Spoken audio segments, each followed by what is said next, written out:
grave, good morning. I've been sleeping for too long, I'm yawning. They buried me in black suit, black tie. I'm alive and I woke up looking fly. So from now on, from now on, you can call me Lazarus. From now on, you can call me Lazarus. From now on, you can call me Lazarus. From a dead man walk, Lazarus. From now on, you can call me Lazarus. From now on, you can call me Lazarus. From now on, you can call me Lazarus. From a dead man walk, Lazarus. They got a missing person report and they can't find the body. Let them tell the story, I was shot up at a party.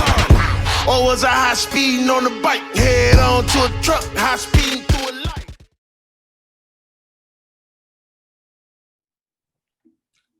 Welcome to the After Party Hangover, and these are the Tripod Sessions. I am Mangria Fueled. Here, as always, with my tripod brothers, we have the great Bretsky99 and Big Carpe himself, Julius_Caesar. Bretsky, I'll start with you. How was your Sunday? Well, I'll tell you, I had Because I had a great Sunday. I mean, I don't know what anyone else is going on, but I woke up pretty late. Noticed that I missed a blackout and was very disappointed and also very confused by the DMs that I woke up to. Passover finally ended. I was finally able to eat non-Passover food tonight for dinner because it just ended. I know that's really the only holiday that's going on. Just pretty good day. Just chilling, waiting to do the tripod. Happy that we were able to postpone it, but just happy to be here. that's right. The boys are back in town. Show number 2, Julius_Caesar. How was your Easter, my brother? It was good, man. We had some brunch with the fam. I did some laundry. We just had dinner. Now I'm here talking with you a-holes, drinking some booze, chopping it up with some wrestling. That's right. Speaking of wrestling, let's dive right in to the B show. We will start The C show. Raw's the A show. Dub. I mean SmackDown. SmackDown's the A show. Hey, Raw, what the fuck are you on? Yeah, SmackDown's the A show. Show kicks off and JR starts it by saying it's Wednesday night. You know what that means. Has he done that ever since Brody passed? Ever since the Brody show, he has said it. Okay. Because he said it again later during a match. I'm not sure which match, but like something was happening and they're like, oh, you know it. And then he's like, yeah, it is Wednesday. So you know what that means. He said it again during a match. I like that.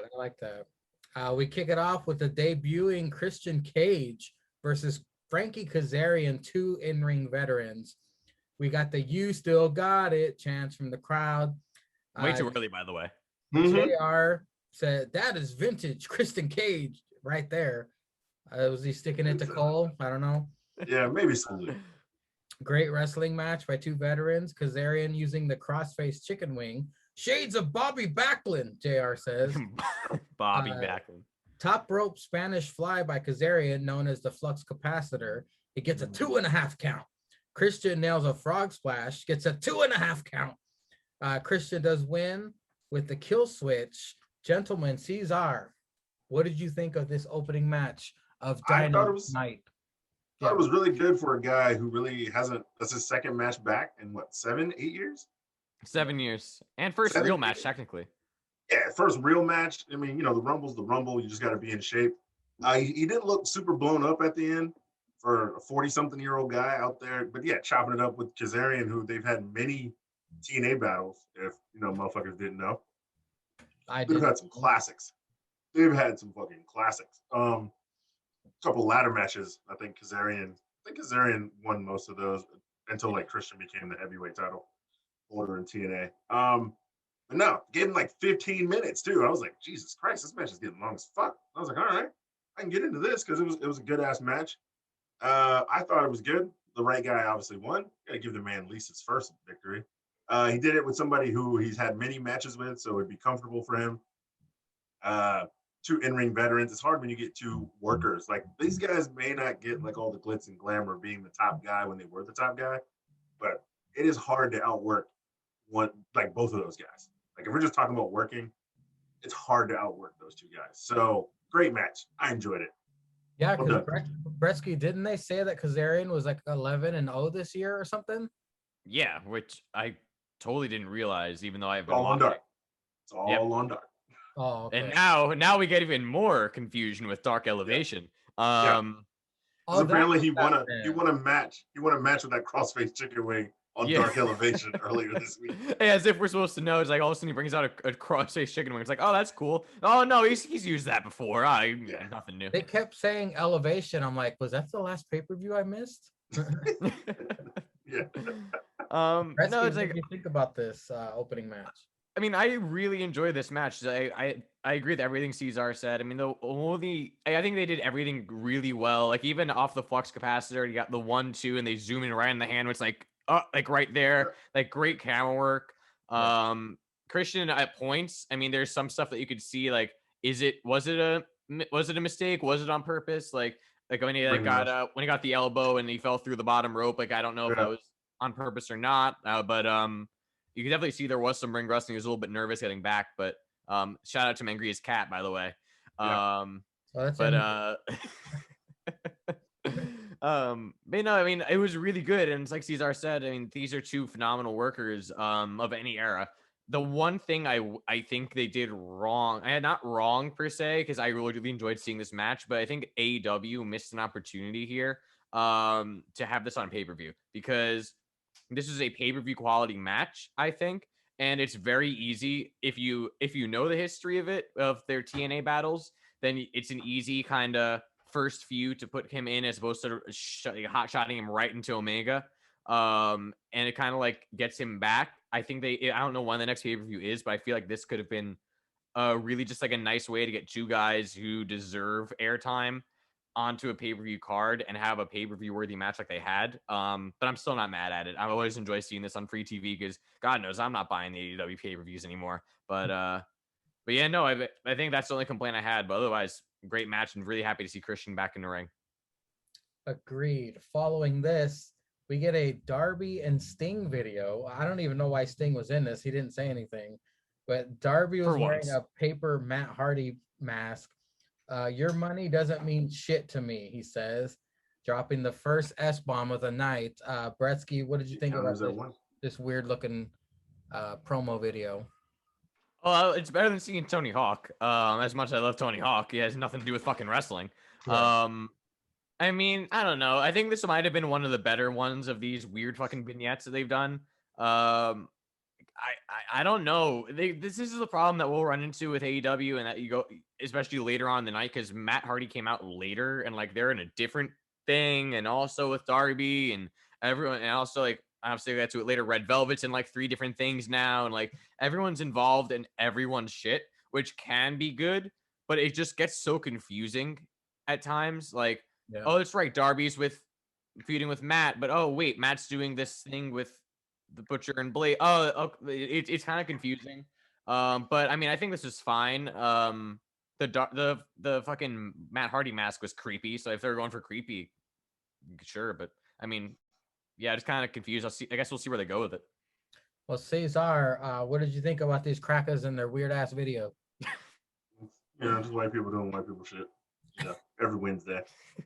But it's like Bretsky said, like Matt Hardy's like trying to feud with Darby, and then cutting promos about feuding with the Dark Order, trying to make the Butcher and Blade part of his new group. And then it's like everybody has 2 angles. Like that's gonna get stupid after a while. It's gonna get confusing. I think we're back to where Kenny Omega wanted to fight Pac because they had to like both beat each other, and they needed the third match to get over that. But he was literally feuding with John Moxley, having some death match back in the year 1, pre-year 1. It's like you can't be having 2 feuds at one time. You can't be like, yeah, man, look, I know you got this important tag match coming up for like the belt, but we gonna fight because we need a rubber match. No, bitch, I'm doing something else.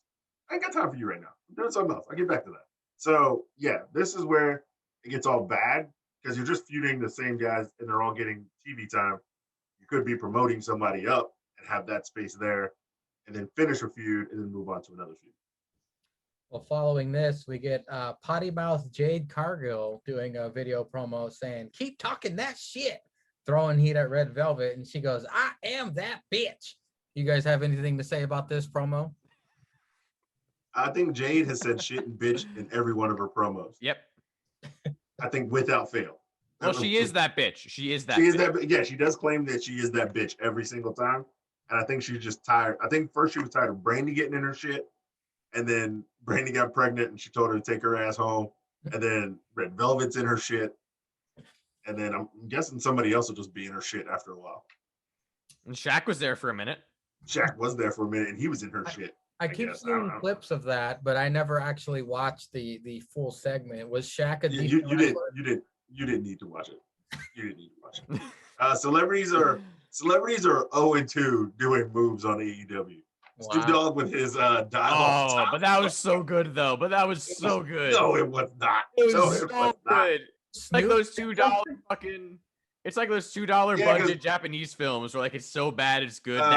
I don't know what match it was, but it was with Cody because you know they do that Go Big Show fuck shit. Yeah. And because you know Snoop does Cody's new intro song. Yeah. You can hear Snoop rapping on it. And somebody was talking shit about something, and Snoop Dogg literally dived off the top rope, and it was just, it was bad. It was bad. See that black skeleton flying off the top rope? I don't think pretty much, man. I mean, Snoop thought he could get so high he could float. He did not float. He sank. Did Bad Bunny was notes from Snoop Dogg's dive? Yeah. Hey, I'm excited. Did. I'm excited for Bad Bunny. He's in shape. He's young. He's bringing in new viewers. Same with Logan Paul. I mean, we can talk about that later, but I give all the props to them. And according to Drew McIntyre, Bad Bunny's actually putting in the work, so could be good. He got shit else to do. It's not like he can go on tour. Yeah, that's true. Better take his ass to the gym. But you know, in terms of this Jade Cargill promo, real quick, I mean, yeah, it's kind of the same thing every week. I mean, she has the look. She's kind of doing the same thing every week, and she's still a little unpolished in the ring. She's getting there.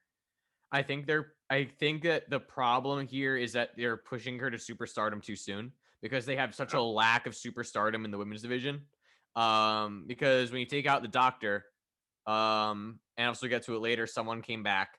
And I guess they're trying to build up Ty Conti, but without Anna Jay, it's like kind of a little weird. They don't have stars, and this has been a problem, obviously, that's been talked about for a long time at length, but I think they're putting too much on her too soon. They put way too many eyes on her too soon. I think they should have started her out a little bit lower, built her up a little bit slower. But yeah, I mean, I don't know. It's getting to the point where like I want to care because I can see you have a future, but just slow down, slow down a little bit before I stop caring. She looks like the type of worker that might hurt somebody. Like yes. For reals. Yeah, but I don't think it would be her fault. She's just too jacked. So she doesn't. It's like she doesn't know her own strength in the ring. Right. She just like throw one of these 80-pound bitches around and be like, shit. Oh. Yeah, man. Her and Riho just fucking tossing. She's like the black Rhea Ripley. Yeah. Well, in that sense, yes. But in other sense, body type, yes. Yeah. Wrestling ability, definitely no. Promo ability. Up next, we have Cesar's favorite match of the night. It is the unsanctioned match with Cody Jarrett versus QT Marshall. And apparently the entire Nightmare family, I didn't even know there were that many members, surrounded the ring. Yeah. Arn Anderson was the special ref. Cody kept showing mercy during the match, and QT took advantage of that. Then QT strikes Arn. Arn is falling and can't get up. QT walks up the stage. The Nightmare family gets jumped.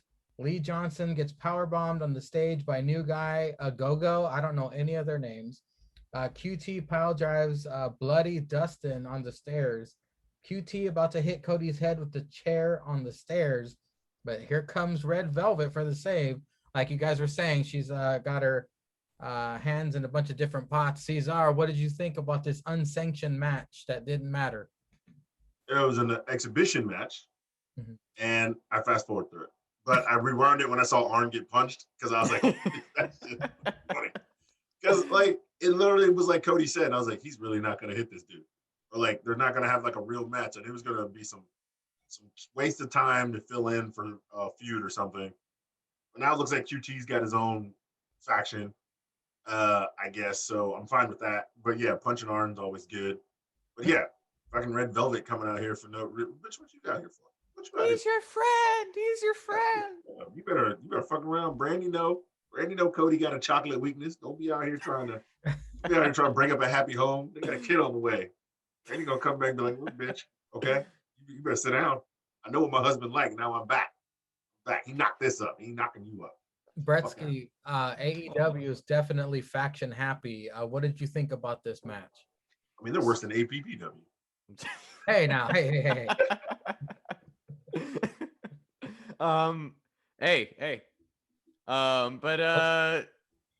Yeah, it's like, I don't know. There's some pros and cons with this. And I think the pros, it's a good story and it's an easy one to tell. Like, it makes sense. Like, there's all sorts of wrestling trainers that don't get recognition that people don't know of, that like all of a sudden you hear their name in like a WWE Hall of Fame speech. You're like, who the fuck is that guy? And so it makes sense. Like, Cody's getting all this fucking pyro and intro and WrestleMania level fucking introduction like every week. And QT Marshall gets it was good story. It was a good story. It's a natural story. I'm interested in the faction because they always mention the Nightmare Family and the Nightmare Factory and all that. So it makes sense. And this Anthony Gogo guy seems legit, like bronze medalist, boxer. So seems legit. Aaron Solo, the former fiance to Bailey, and and whatever the other guy is, other massive fucking dude. I think it's interesting. I think it could have worked better if they did this a while ago. I think that no one cares about QT Marshall, and the problem is that no one's sitting at home saying, you know who needs a faction, a heel faction, QT Marshall.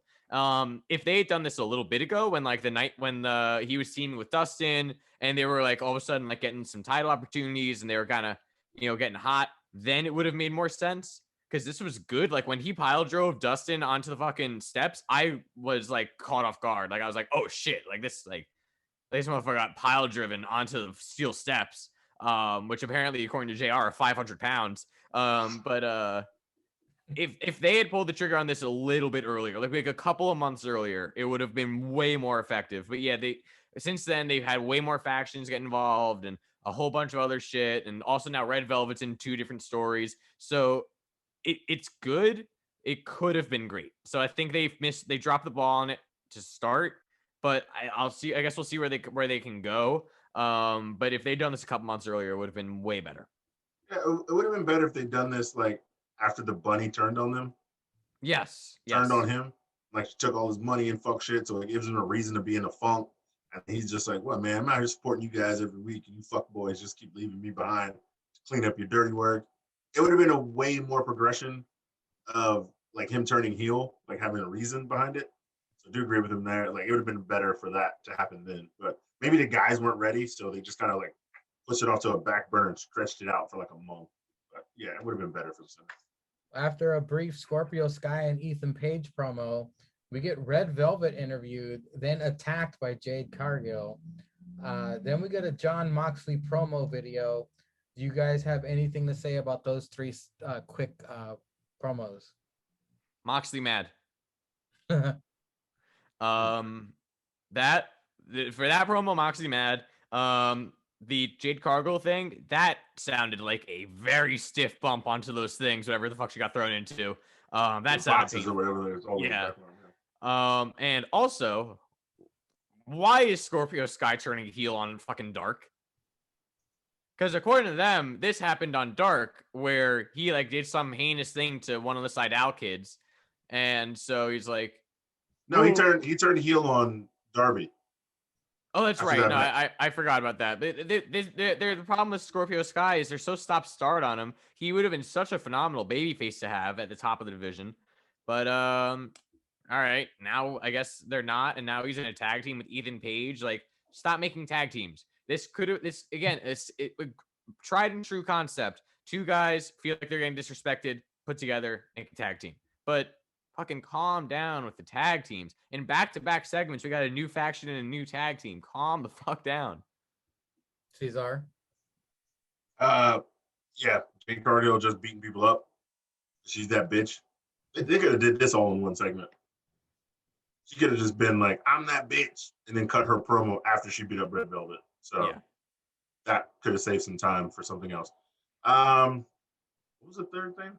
I mean, I know there was Scorpio Sky. Oh, Mox. Yeah, Mox is just Moxley mad. yeah, Mox is just mad. He's mad because he's always mad. He's mad because he doesn't have the title. He's mad he owes the Young Bucks, and he still wants to fight Kenny Omega. So this thing is still going on. Yeah, he's just mad, and I don't really care about that. The Scorpio Sky thing, I think, is stupid. Only because, is he out of SCU now? Is he still part of SCU? Like, they're faces and he's heel. And then, yeah, he turns heel, I'm fine with. But how do you team up with a guy who you just fought with in a ladder match like 3 weeks ago? Like, you guys were just both hitting each other with ladders and shit. But yeah, we're both being disrespected because I'm the face of the revolution. I've been like, oh, motherfucker, I was in that match. Maybe I was the face of the revolution. You just got lucky or some fuck shit. Like, how are they really supposed to function as a tag team? I think that's stupid. New? He's the new. Yeah, guy, he right? was the debut. He was the debut in that ladder match. Yeah, he was the debut in that ladder match that Scorpio Sky won. He's from Impact. Yes. Yeah. Okay. So, yeah, I think that's dumb. Yeah, to take him out of a tag team where they were the first ever tag team champs and could be a great team to have in the tag team division, to him wanting to be by himself, which I get. He probably wants to go on a solo run. He's still young and he can be great in the company, and you need to build him up. To put him back in a tag team is fucking stupid. It's the Iconics all over again. No. Booker of the year. Booker of the year. Yeah. Well, speak of the devil, John Moxley then takes on Cesar Pannoni. I think that's his name. And Pannoni is accompanied by JD Drake and Dolph's little brother. Cesar's goons attack during the commercial picture-in-picture. Mox wins with rear naked choke, kisses him on the shoulder after the win, which was very odd. Those are all the notes I have for this match. Bretsky, what say you about this match? First off, I was shocked that when Cesar was on the show, he didn't go straight after Cody. But I mean, he's just breaking all kinds of Cesar protocol. I'm gonna have to call a meeting of Cesars. We have to get the voodoo ritual to bring up the one and only true Julius Caesar, and then he's probably gonna kick that guy out of the group. Oh yeah. But I mean, the one thing I don't get about this, like, I thought it was okay. Why would you have that guy lose? We don't know who he is, really. They're apparently doing some weird fucking, and even when they asked Excalibur to explain why those three were together, he couldn't even explain it. And he's like, oh, they all figure that they best commentator though. Best commentator. Yep. Best color man. Yeah, he doesn't know though. Excalibur. Why are they three together? Oh, I don't know. They just kind of figured they'd be better in a group. Thanks. Really appreciate it. Wow, boy. Amazing journalist. But no, it's like this dude is so big, and Mox mentioned in his promo, it's like, I thought you could make a lot of money with this guy. Yeah, no shit, you can. I mean, he still looks a little green, but like, no shit, you can make money with this guy. It's massive, and he looks the part, and he has a kind of foreign name. So like, it's a good. He has a bright future, and he's big. He's not like a small guy that you can say, oh, he's not really ready. Yeah, sure, he may not be ready, but he's massive. Like, how are you going to choke? Like, it's better that they choked him out than hit him with a paradigm shift and pinned him. But do this to Ryan Nemeth or JD Drake. Don't do this to this guy. Save this guy. Have him win slowly on Dark and Elevation and build him up and get him trained and get him ready. Don't have him lose to Mox right away on Dynamite. Well, Cesar, you know, if he was in WWE, they dropped that name so damn fast, he would just be known as Cesar. But what did you think of this matchup? I thought the matchup was fine. Like he was holding his own within the match with Mox. I hated that. This is what I hated about the Mox promo. It literally foreshadowed the end of the match. He said, all I know is at the end of the night, someone's going to get dropped on their head, which that one guy did who tried to interfere, and someone's going to go to sleep, which Cesar did right after that. And then he just walked out. He does his little shoulder shit and walks out. Oh, that's right. And I didn't do his intro. I usually do his intro.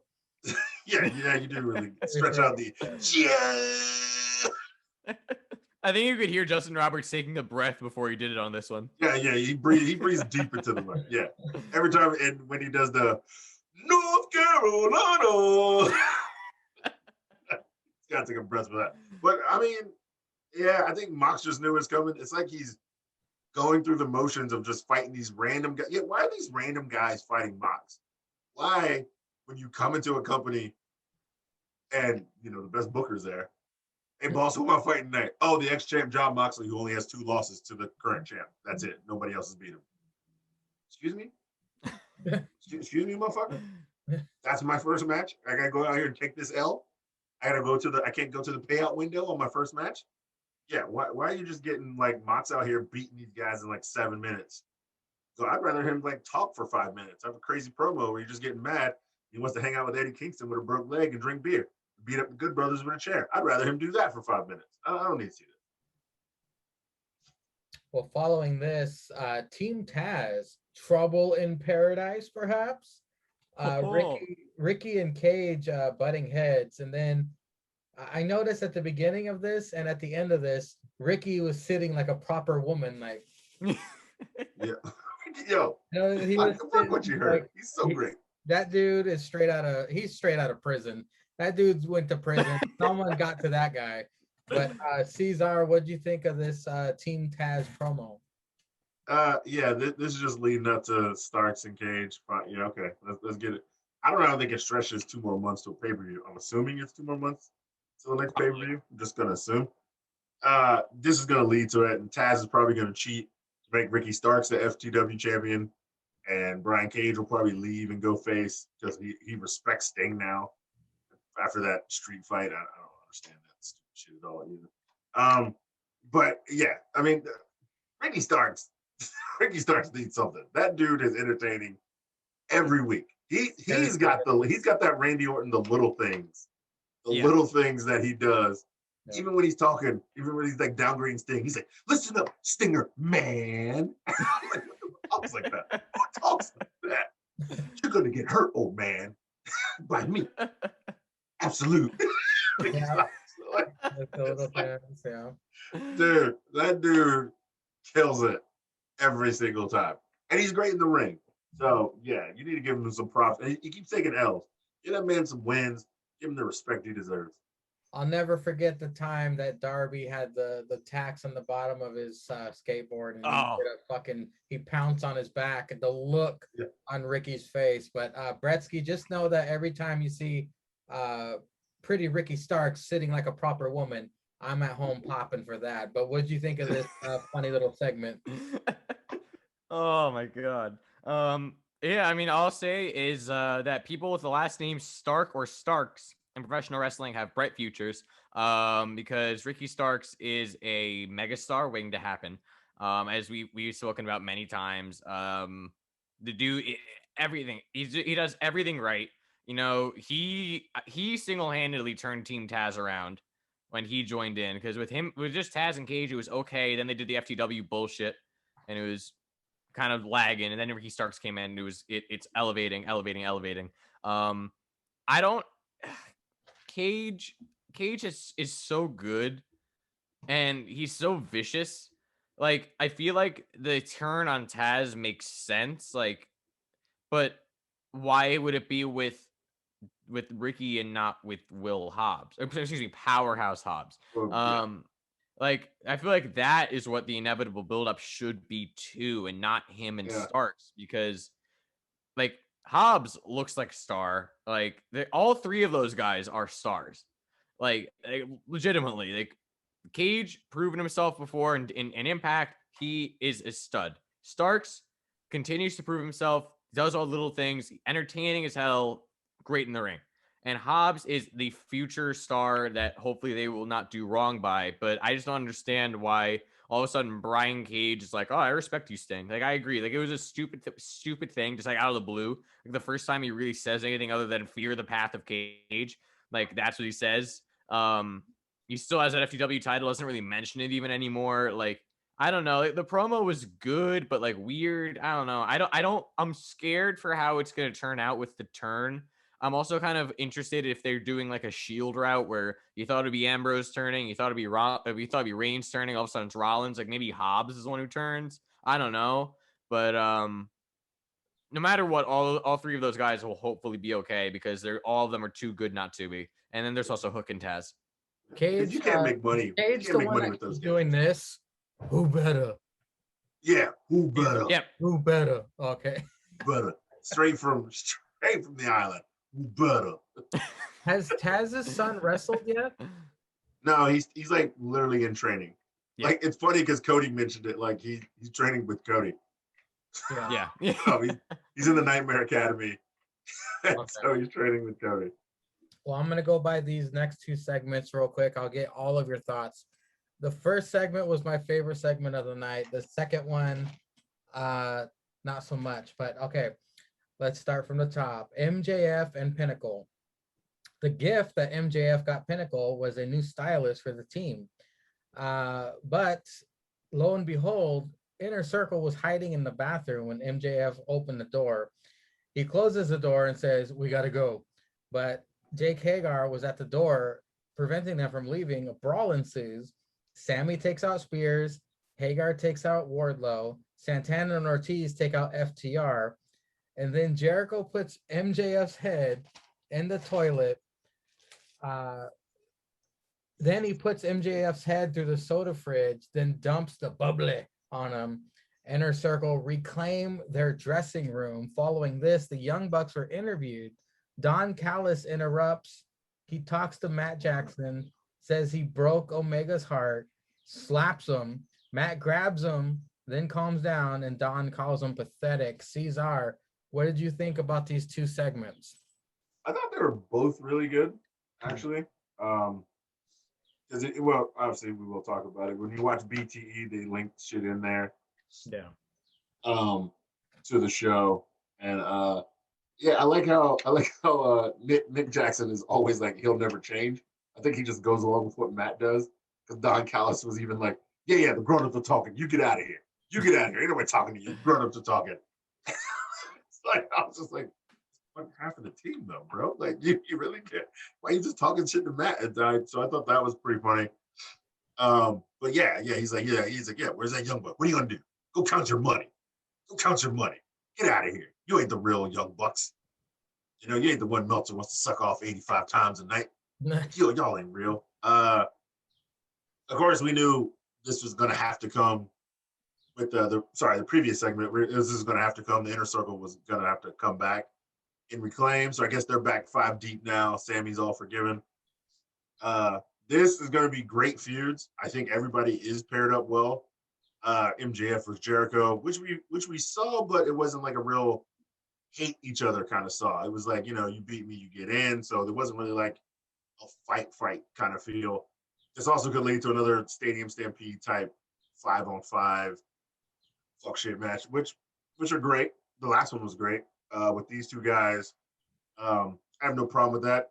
Tully was fighting from the couch. I don't know if you guys realize that. He was literally throwing punches from the couch. Tully never left the couch. And from my recollection, he was still in there when they took the locker room back. I don't know how he got out. He was with FTR. I think Santana and Ortiz like pushed him down. He was down on the couch. Just push him back down on the couch or something. But Tully was throwing hands from the couch. That old man still throwing hands. I respect it, sir. I respect it. But no, I thought these two segments were great. Bretsky, thoughts on the segments? Absolutely fucking phenomenal segment with the Inner Circle and the Pinnacle. I thought it was funny too because at the beginning, like, when MJF opens it, like all the stuff with the stylist, like and the interior designer is like such a heel move and such an MJF move too. So it was great. And then I love when he opened the bathroom door. It's like if you think about the angle of it, Sean Spears should have seen what was happening in that bathroom, but no one did. And he's like, "We got to go." And everyone's like, "What's happening?" And it's like, "Oh, you're fucking like looking diagonally, like you can see in the bathroom." Maybe Sean was talking to the designer, the suit. That's true. That's true. Like, oh man, I like this light blue here. But what are you doing? But no, this is great. I think that the way that they paired off was really good. Like Spears, the veteran, the smallish veteran, Sammy, the smallish up and comer. MJF and Jericho, obviously, and you obviously got to have the tags going up, and Wardlow and Hager, great. Yeah, this was awesome. I think that Inner Circle looked so badass in that bathroom too. Like it was like they looked great throughout all of this, and Pinnacle looked like such chicken shit heels. It was great. Also, very happy to see that FTR are finally designated as heels and not kind of tweeners, which is great to see.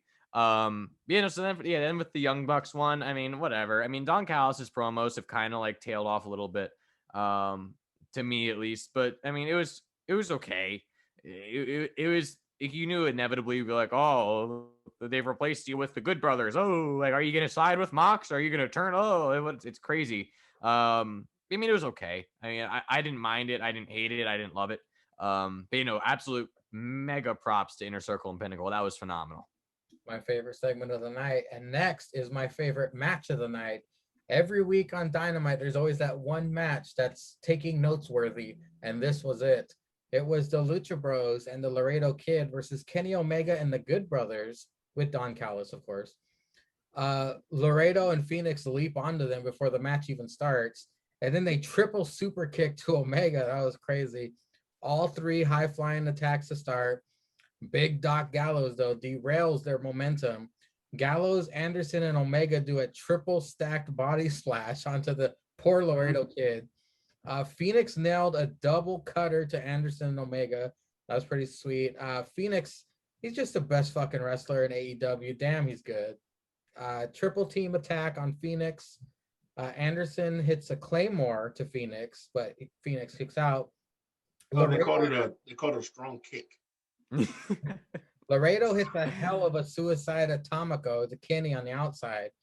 Looked like he almost hurt himself. Laredo nails a Michinoku driver to Kenny with a sick landing. Kenny picks up the win with a one-winged angel. Then Mox comes to the ring. The Bucks follow. They chase off Omega and the Good Brothers.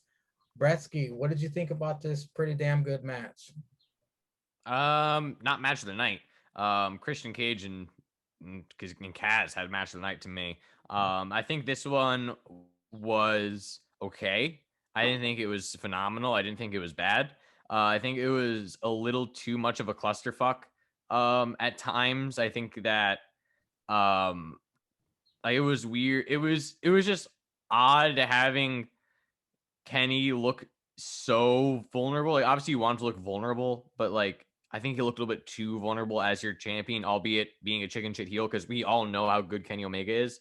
So it's like exactly. So it's like oh, you can't like oh, it's like 3 super kicks, which mean nothing nowadays. So like you can't like you're scared of that. Okay. Also like I don't know, like there's just like I think it was good. There were definitely good spots. I mean, like again, like they in every Lucha Bros match now, like there's like the dive out to the outside, like on the tag team, and it's kind of at this point kind of getting like okay, like we know when this is coming. I think they need to start switching a lot of stuff up because they are very good, obviously. But I think that there's that everything they do is like, and I don't know if it's them or if it's AEW telling them to do the same stuff over and over, but they're just doing the same stuff per match for the most part. There's almost always a destroyer. There's almost always a spot where they dive on the outside, then throw them back in right away. There's almost always these same kind of spots.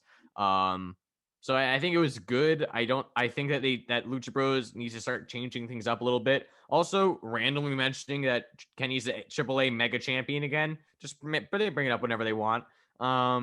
No, they said Ray Phoenix has a champion. No, Laredo Kid has. No, Laredo. Because Laredo Kid. Because Don Callis was like, oh, what's happened last time that Laredo Kid fought Kenny Omega, which apparently already happened. Like he lost to Kenny for the AAA title. Oh, AAA. Okay, yeah. Which like it'd be cool like if you posted about it on Instagram or something like to tell us what's happening if you're gonna mention it on your main show. But I mean, yeah, I think this is okay. They just need to start like differentiating themselves from every other high flying tag team because they do what they do better than everyone else, but they're doing the same thing. Cesar, thoughts on the 6-man tag? I thought it was good. No, it was great. Lucha Bros are always great. I have no problem with that. Kenny's always great. Good Brothers seem to be good. I did like the other 6-man tag last week with Brandon Cutler and the Bucks. With those 3 better. That was a little bit better. Maybe just a little bit more cleaner. No pun intended. But yeah, the motherfucker hit a dead ass Claymore and Excalibur, Color Man of the Year or Commentator of the Year, whatever one he is. Excalibur goes, "Oh, what a strong kick!" Motherfucker, was a Claymore. What the fuck are you talking about? It's clearly a Claymore. Like they both used it. Okay, we understand that. You know, people take moves. You just call them something different. At least don't call it a strong kick. I'm pretty sure that motherfucker calls it something else. But yeah, I did think the one with the Bucks, the 6-man tag with the Bucks, was a little bit better. But no, this was still a great match. Yeah, if I got to go match of the night, this is definitely second. Slightly, I like this. I did like the Christian Cage match slightly better. It's literally like an 8 and a 7.6, slightly better. But no, I'm fine with it. I'm good with it. Up next, I'm not sure why my DVR was acting up so much, but it was the Rebel and Dr. Britt Baker segment, DMD. Best segment of the night. Best segment of the night. They brag about the lights out main event, didn't count unsanctioned. I think Cesar had mentioned that last week. And then they end with yours truly, DMD. I think I left a lot out because of my DVR. Do you gentlemen remember any other funny lines that I had missed? Literally, Tony was talking, and he was like, "Yeah, I got an interview with Britt Baker." And when they cut to it, she's on the phone, and she's like, "Where's Tony?" "I bet he's at the desk." Whatever. Act like Tony. Act like Tony. "So, Dr. Britt Baker, like, what are you?" Like, oh, okay. Like, that's how it started, and that's what popped me. And I was just like, all right. I don't even care what she's got to talk about. I'm fucking hooked. But she was like, "He's probably at the desk. You know, whatever. Can't be here." And fucking, yeah. And she explained the Thunder Rosa thing. And they both did the DMD, but she still claims she's top of the division. And she told Thunder Rosa to get her wins up on Elevation and Dark. It's pretty much a thing for her. It was literally like a plug to mention Dark and Elevation. She goes, "Oh, Elevation, where people can elevate their status, try to get up to mine. So go there, get some wins, and then maybe you'll get to my level." And then they both did the DMD thing. And she said, I'm liking that new sign off. Yours truly, DMD. Brett, thoughts on this? I thought the one problem I have with this, I mean, everything was great. This had nothing to do with the doctor, but it's more of what was said. They basically, and obviously, like the whole idea of like AEW is kind of like a lot of stuff they do, and like the business, like the idea of the wrestling business is kind of like open anyway. Like nothing's a secret anymore, and that's a big thing. Like that's like the biggest thing of AEW. Like that people might complain about is like they might like kind of like overdo it. But when she was talking about Elevation, she's like, "That's where you can go to see the current stars elevate the future stars," and it's like, "Oh, nice." And it's like, okay, we kind of get that that's the point of these B and C shows, but don't fucking tell us that. Like, just, come on, like, just whatever. Like if you really want us to watch, like, don't. Like they don't put on John Moxley versus Ryan Nemeth because we know that John Moxley's gonna win in like 2 minutes max. You know, like what is that Elevation? Yeah, exactly. So like I don't know, like just I feel like they shouldn't have said a line like that. But other than that, I think like oh, he's probably at the desk. Like that popped me. So that overall, I mean, you can't go wrong with the doctor. Up next, the Bunny and Nyla Rose took on Tay Conti and Sheeta. You want to talk about clusterfuck, Bretsky? This motherfucker's face already when you're reading it. Big Money Matt with Private Party and Butcher and the Blade. Also, Dark Party Don't Stop. New merch. Party Don't Stop. The Dark Order came out as well. There's 50 people out in this match. I put way too many people involved in this. Tay Conti is at the top of her game. She has champion written all over her. Bunny hits Tay with a kendo stick and then down the rabbit hole finisher for the win. What did you think of this match, Cesar? Yeah, all right, yeah, whatever. I mean, it's whatever. JR took me out from the beginning. He goes, "Oh, well, you know, the number one contender and the champion teaming up together. Yeah, that's not a rare occurrence." Nigga, what? JR, you've been in wrestling for fucking 85 years. What the fuck you talking about? What the fuck you talking about? Shawn Michaels and John Cena had a Mania match, and they were tag team champions at the time. What the fuck you mean? People who are together by number one contender. I know that's not number one contender and fucking champion. They do this fuck shit all the time, especially if they're both faces. They're probably just fighting the heels who either want in on the match or the ex-champion who was a heel. This shit happens all the time. What do you mean? Oh, it's rare this happens.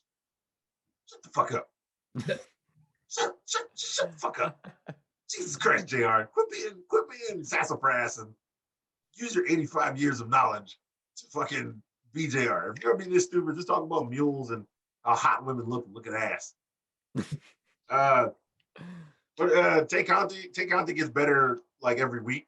Like I mean, just like we said, Anna Jay, when she joined the Dark Order, she was getting better every week.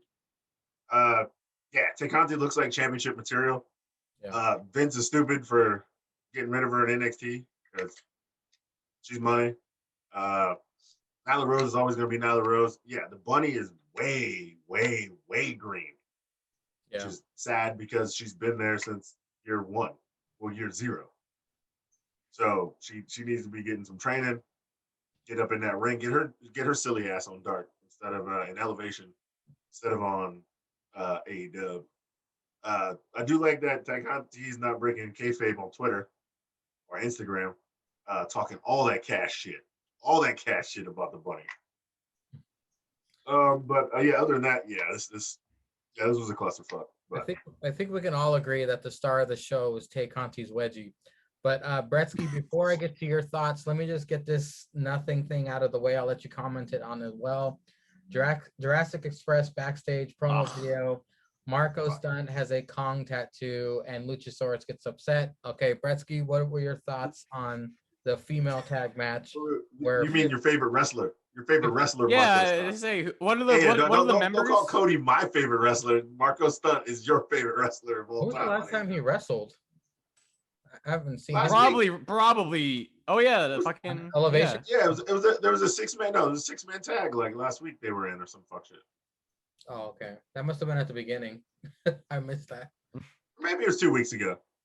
Yeah, something like that. It was recent. It was either last week or right before you got out. Brett, I was like, Mangria would love this right now. You guys should have recorded it for me and sent me in a chat. I should have. Next time. Next time. No.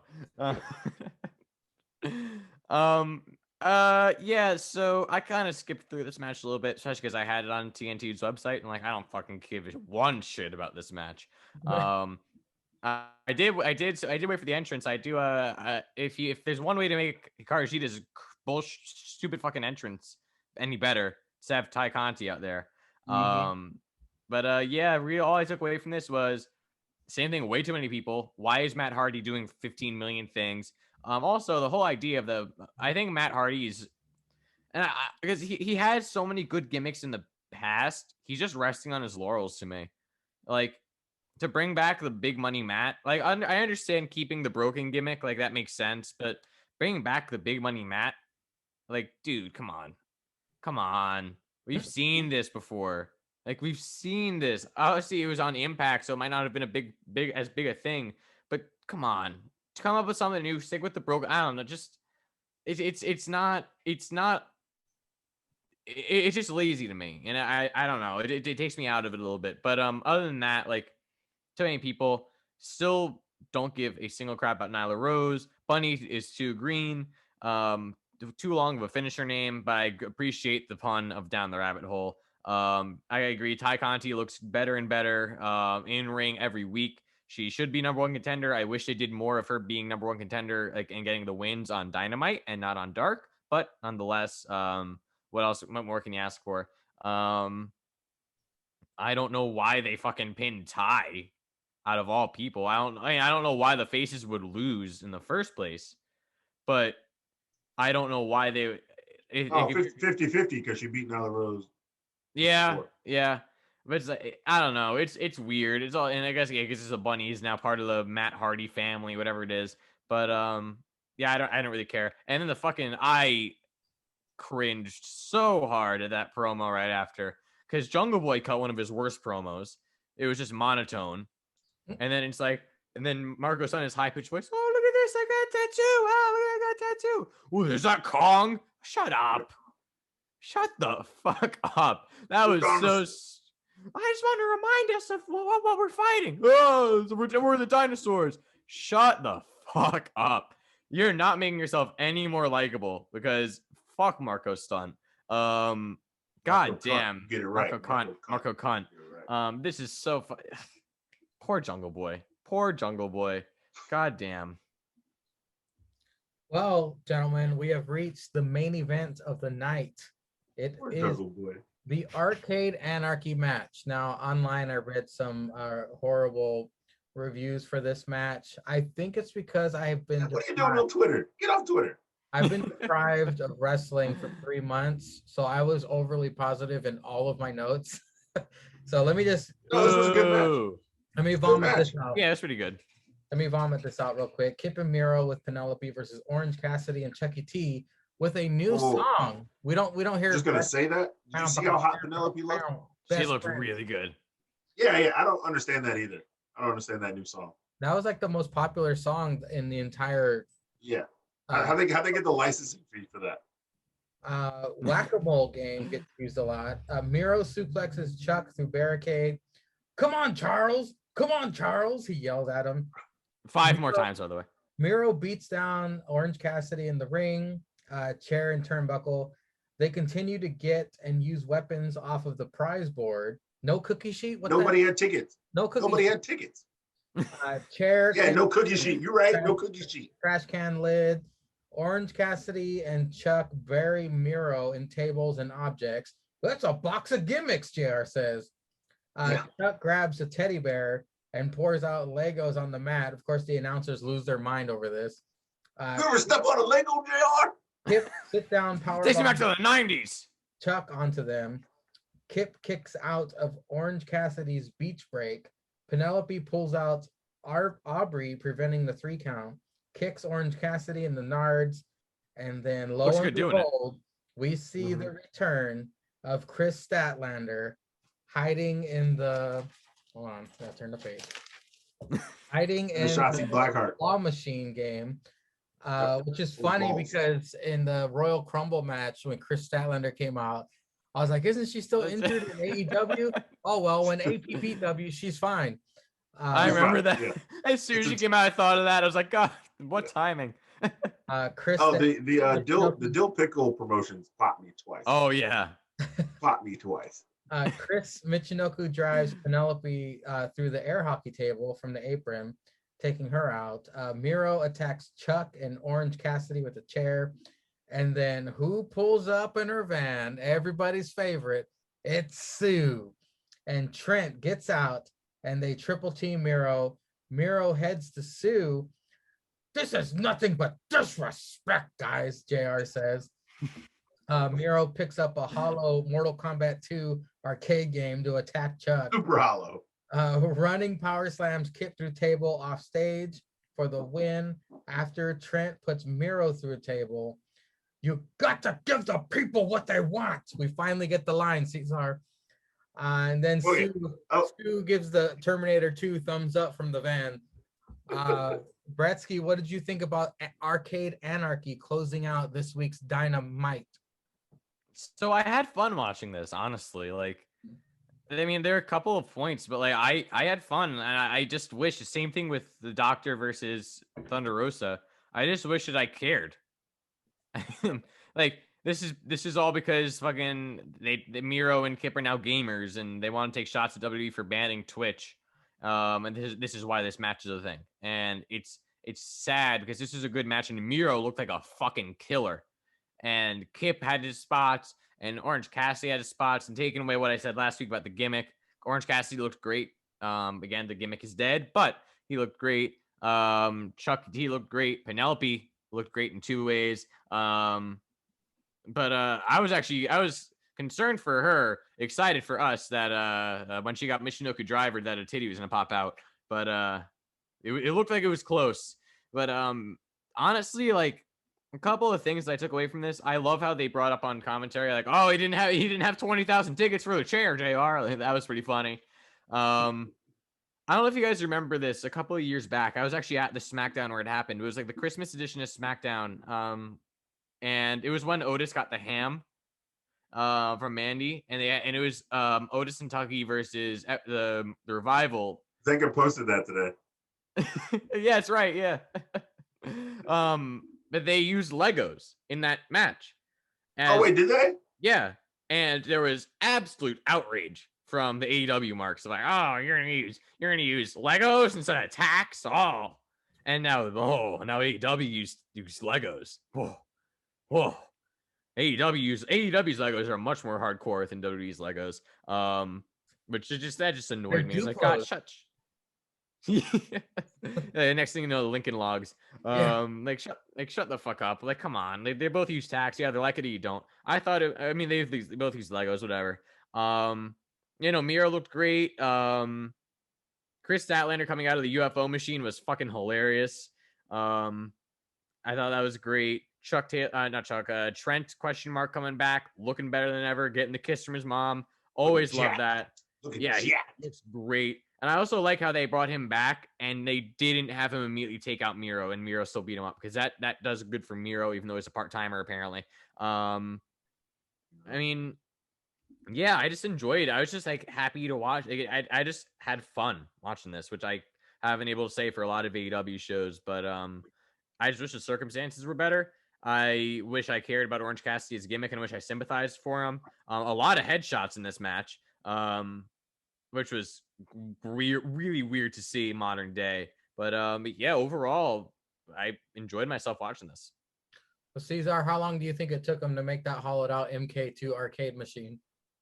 Man, at least like 6 minutes, because they had to go buy Staples at Home Depot, and that took 5. That's all. What did you think of the arcade anarchy match? I don't think best friends can have a bad gimmick match. I'm just gonna say it right there. That shit they had with Santana and Ortiz. Yeah. Yep. And Orange Cassidy made the surprise entrance, fucking phenomenal. Yeah. This match where Trent makes the surprise, fucking phenomenal. No, this was the main event. It was. I was literally deciding whether I was gonna change. I thought your screen froze. I was like, oh. No. I was thinking about whether I should change and make this match of the night. Because not only did we get 2 returns, we got fuck shit, gimmick shit, which is always good. LB4 looking hot. Excalibur excited to say, it's been a while, but you got to give the people what they want. And then not only after that, we got a second hug, which he should have said the line again. If he just said the line again, camera zoomed out again. Yeah, because Xavier zoomed out when Statlander came in. And Orange, I think Orange tweeted that the next day. He said the alien sits with us. Yeah. Because they've always had a weird thing. Wow, I had to sneeze. Oh, bless you. Disgusting. Thank you guys. Thank you, gentlemen. Thank you, gentlemen. See if that fuckboy Jake was here, he wouldn't say it. But no, this was great storytelling. Yeah, because Miro was like destroying them, and then even when they found a way to like him up, like Kip was coming in, he was getting his shit in, reversing Trent, powerbombing on the Legos. Okay, and then like what? I think he tried to like roll him into the Legos, and then like he got hurt, and like he was like, fucking Legos. Like Trent went for something. Yeah. It's great. Statlander came back. So that feud starts up again because Penelope was the one who hurt Statlander in that tag match. So they can get that feud going again, which I'm always down with, for let the AEW women actually show what they can do. Penelope Ford is great in the ring. Statlander is great in the ring. Somebody needs to get some win and take this fucking belt off old girl. Trent coming back. So if best friends want to get a tag team, get that popping again. I mean, best friends versus Bucks right now. Yeah, I'm fucking with that. I'll buy that ticket all fucking day. Did you see Chuck E. T's record? No. He's 31 and 19. 50 fucking matches in AEW career. God, which is insane. And I think it was singles, because I don't think that's, because they separate it when it's tag teams and when it's singles. I think him, Cody, and I think the next largest number is actually Trent. Because Trent had the highest singles record for a while of just matches total. This fucker's wrestled 50 matches right between Dark, I'm guessing Elevation, and fucking Dynamite and pay-per-views. Singles matches. He had 50 singles matches. I mean, Jeez. you got to know when you're using a guy like that. Like we even said when Spears was carrying the company with MJF during COVID. You need to promote these guys. You got to build these guys. Yeah, is he in a great, phenomenal tag team? Yeah, give them the straps. Show them that they actually matter to your fucking company. Don't have them lose have these great gimmick matches. 2 of the best gimmick matches you've had have been tag team. I'm not counting the Stadium Stampede. That was just a cinematic match. But these 2 gimmick matches, these guys are putting their bodies on the line, going through tables, Legos, chairs, all the cars, all types of fuck shit, pipes, and then still killing it singles run when his partner's injured, making himself relative, putting the company on his back. You got to do something for these guys. You can't just have them go stale. I'm sorry. Because nobody's watching Dark. Nobody's watching Elevation. I'm watching BTE, but I ain't watching that shit. Well, So that means if I ain't watching it, that means the casual fan isn't watching it. Yeah. speaking of BTE, we'll just give our highlights. I'm gonna steal probably all our highlight. Of course, it's the Dark Order. The Dark Order were hanging out. They say Butcher and the Blade are dick grabbers. They say John Silver might need a new arm because Evil Uno spoke to the doctor. Later on, the Dark Order were about to saw off Five's arm for Silver. Silver walks in. I don't want his shitty little arm. I want his shitty little dick. And then they pretend to saw it off as the camera pans down and a shrimp falls on the floor. I popped pretty damn hard for that. Bretsky, what was your highlight of BTE this week? God, you're stealing Dark Order from me. You're stealing Dark Order. I mean, God, how can you not love them? Yeah. How can you not love them every week? They carry the fucking thing. And we don't even see that title anymore. God damn.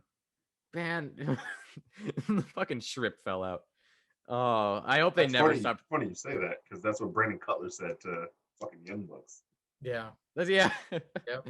I mean, just everything they do. And again, like it just all goes back. I do miss Anna Jay being in it because I mean, obviously either way we miss Anna Jay, but I do miss Anna Jay being in it and just kind of like sitting in the background, like fucking with Bive and like having a banter with Silver, and I miss all that. I'm happy that Silver is like okay enough to still be doing that shit with them. But yeah, no, Dark Order has to be your highlight. If it's not, you're lying. That was Good Brothers. Good Brothers. I do like the fact that in the background, at the bar, the hangout of the Dark Order, they have the Brody Lee picture. I like that. And one of them was wearing the shirt of Brody Lee as well. I think it was Colt. But what was your highlight of BTE? Always the Good Brothers, man. Always the Good Brothers. Fucking, he's like, yeah, we're winning. Yeah. They can't come. They can't jerk off. Hey, someone will let me masturbate. Yeah. I don't care what you have to say. We're winning. He warned you too. He's like, people fast forward if you don't want to hear a bunch of dick talk. Yeah. He's just like, but we're winning matches. We're winning. I don't care about winning. We'll get me cool. Can't get no kids. Yeah, it's one kids. It's one cool. Is acting like the biggest baby because he can't jerk off. But they're winning wrestling matches. Fucking keeping this dick masturbation joke alive for like 3 months. And it's still fucking funny every time. This is my first time seeing it, so it was pretty damn funny. You need to go back and watch some BTEs when they're just like, the best part is when they were like running out to save somebody. They were trying to come out to save the Bucks. They come out late. They're like, "What are you doing?" And he said, "Well, BTE's like, hey man, let's go get the Bucks. You want to jack off first? Yeah, we should empty the tank. We should empty the tank before we go out there."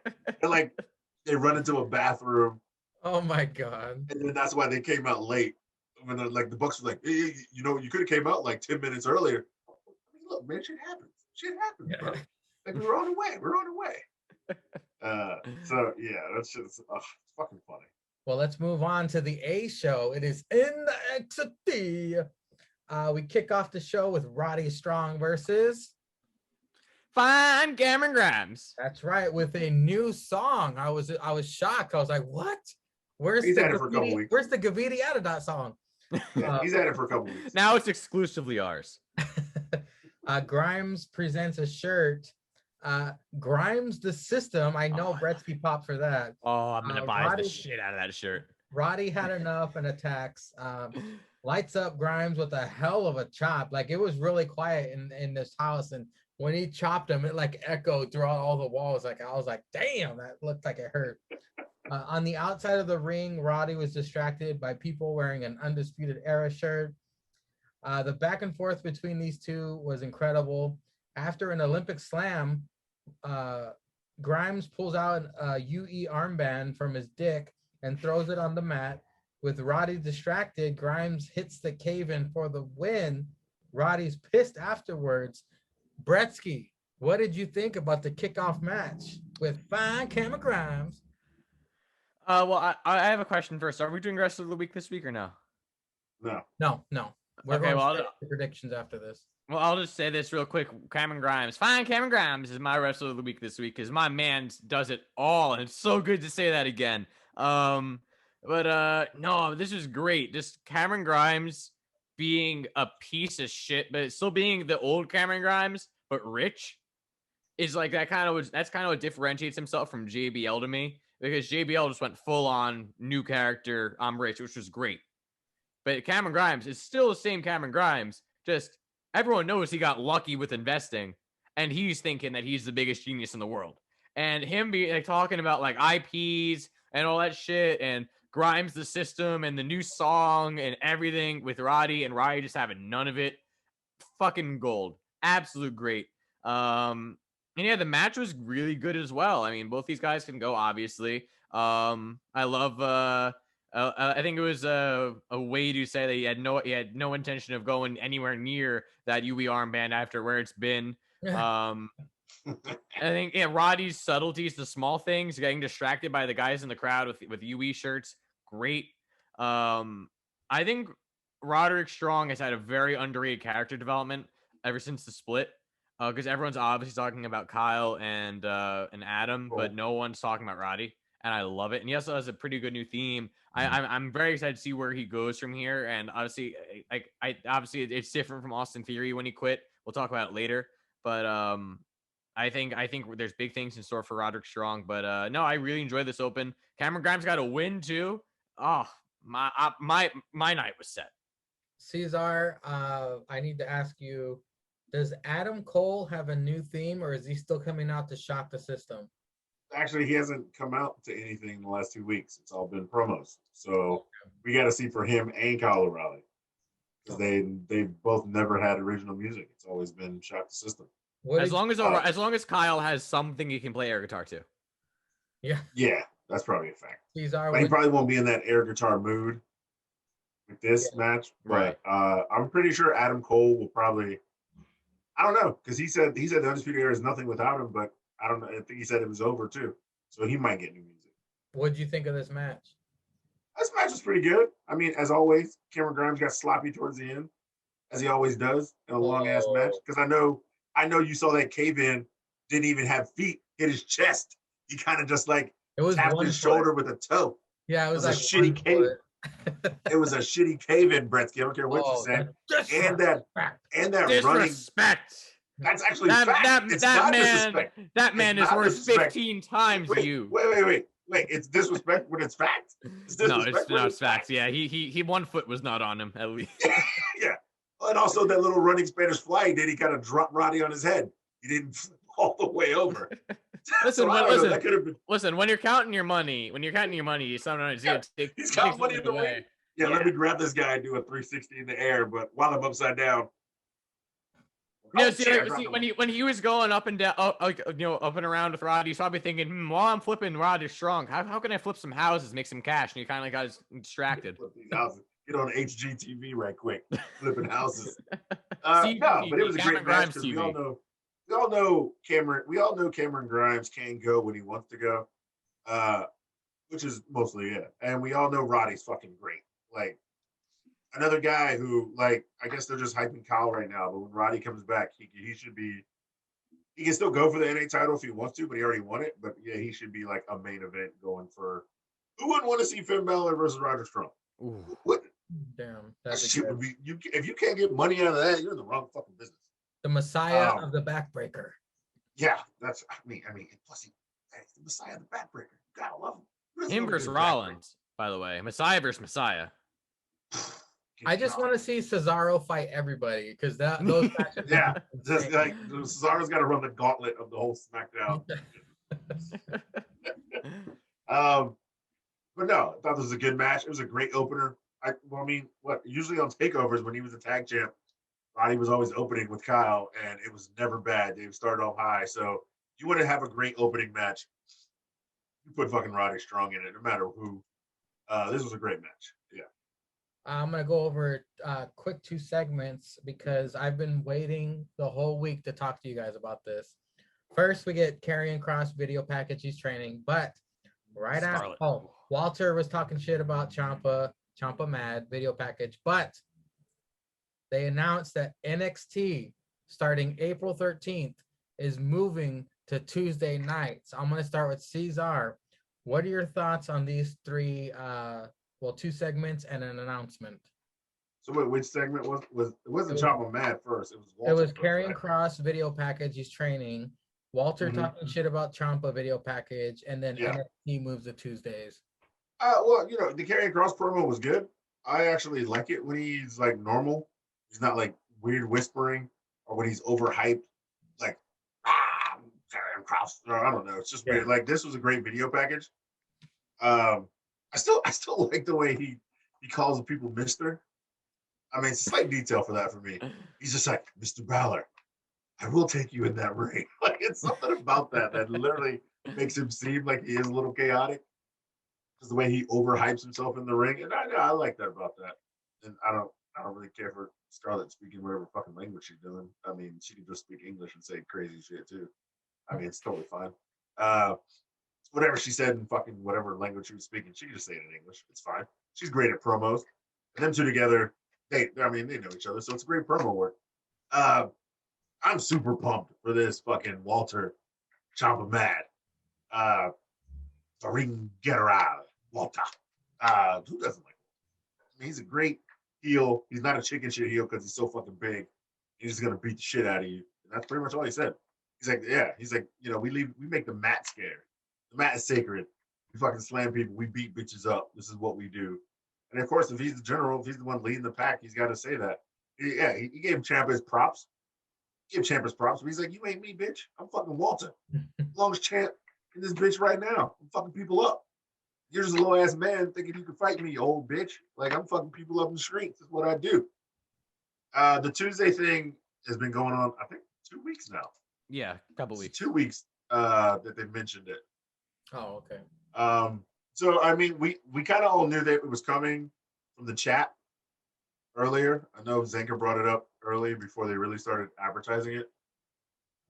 But yeah, I mean Tuesday. So now there's Raw Monday, this Tuesday, AEW Wednesday. You could watch Impact Thursday and then SmackDown Friday. It's too much fucking wrestling. It's too much. I mean, I know it kind of doesn't matter because I think we all watch NXT and AEW DVR like later in the week anyway. Yeah, I don't watch it live. I don't watch it live. Yeah. Let me go to Bretsky now. My main thought was, I'm very curious to now see. I know you guys don't really care about ratings, but I'm very curious to see now how that affects the ratings for NXT on Tuesday and AEW on Wednesday. You got to imagine the numbers will definitely go up for both shows. What are your thoughts on these 3 segments? I'll go backwards. I'll tell you right now what's gonna happen with the ratings. NXT is gonna go up by we'll talk about predictions later, but here's my prediction. NXT's ratings on Tuesdays are going to go up by 150,000, and they're going to stay consistent around that number. AEW's are going to go up by about 150, 200,000 for the first 2 weeks, and they're going to go back down because AEW cannot sustain new fans. As has been proven with the Shaq episode and other episodes like it, where they had 1 million viewers, something like that, and then it went right back down to 700K. So that's what I'm saying for the ratings. Also, I really don't care because as of now, basically all that means for me is that it's going to go on Peacock soon, like 1 day sooner, probably, which makes it easier to record which makes it easier to record for us on Saturdays, opposed to Sundays. But I mean, honestly, I don't think it says anything like AEW fans are like, oh, we won the war. Wait, what? No, you barely beat NXT. Like Raw and SmackDown that you have to worry about. Especially And SmackDown. like obviously, like, I don't, yeah, especially SmackDown. I don't like. Obviously, I don't take Jim Cornette's word as gospel, obviously, because I mean, Jim Cornette has a few bad takes. But I I was listening to, I think I saw like, one of his clips got recommended on my YouTube, like of his thoughts on it, and I think he had a really smart take on it, which is basically what most likely is happening is that Vince saw that AEW was a thing and was like, oh well, we wanted to kind of promote NXT anyway. Let's just put it on Wednesday against them, see what the fuck happens. And now that it's been like a year or year and a half, it's like, all right, well, the experiment's kind of up. It's just easier for us to move it to Tuesdays, whatever.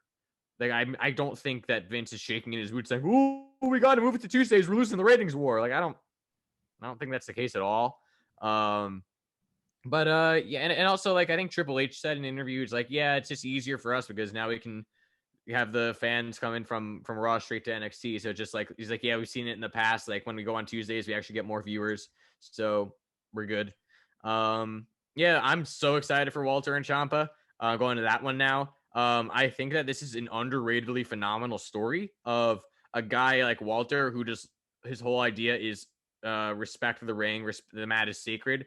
Versus, I love the way he spun it on Ciampa of you're a family guy now, you don't give a shit about the ring. I love that. That was awesome.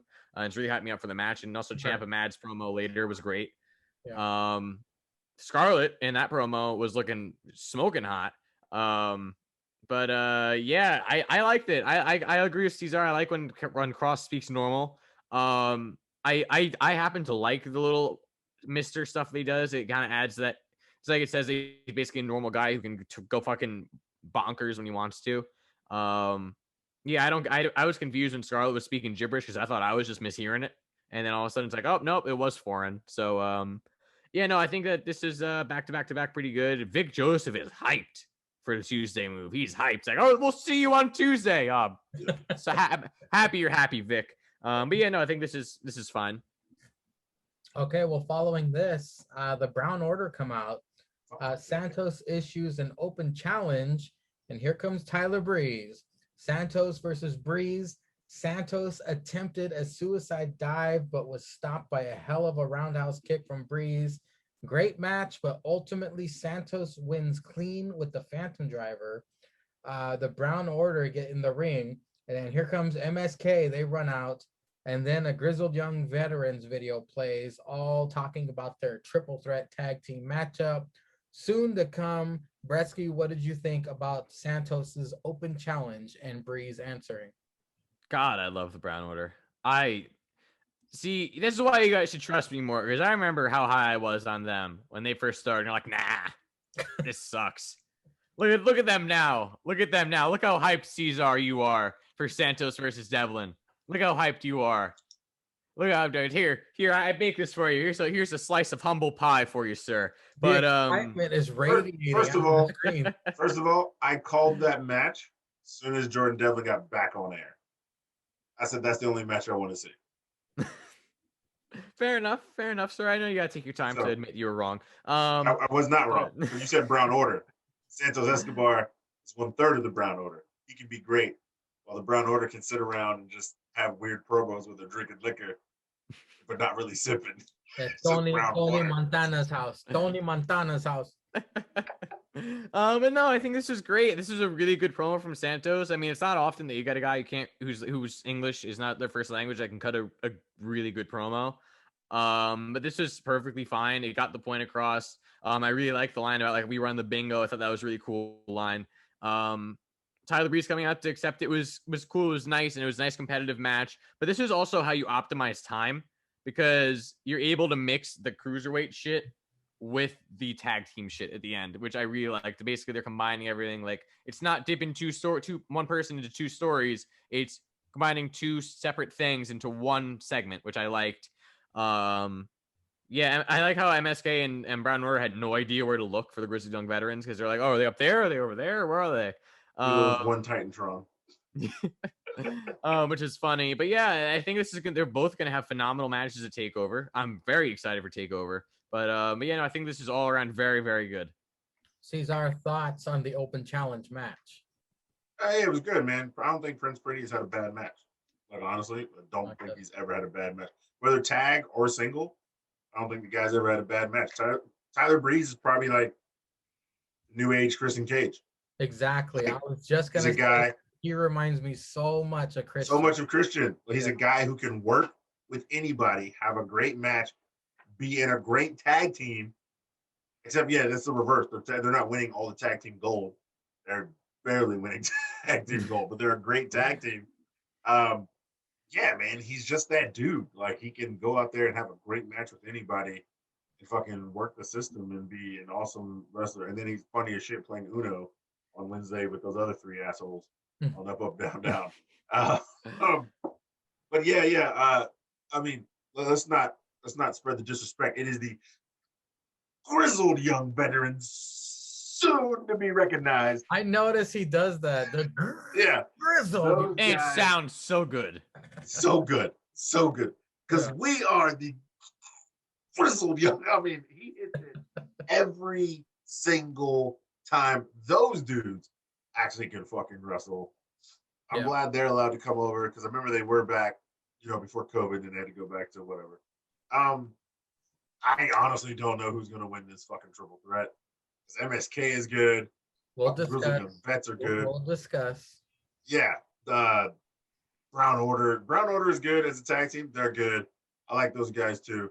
But yeah, I mean, I don't know. This was great. This whole segment, match, promo, great. Then our favorite promo of the entire night was next when Johnny Gargano and company were interviewed backstage. Gargano calling it's all cuckoo bananas Regal making all these decisions, and then he looks at Austin Theory. He goes, "Why are you even in this? Are you trying to get back at me for making you go to therapy?" And then Austin says, "Wait.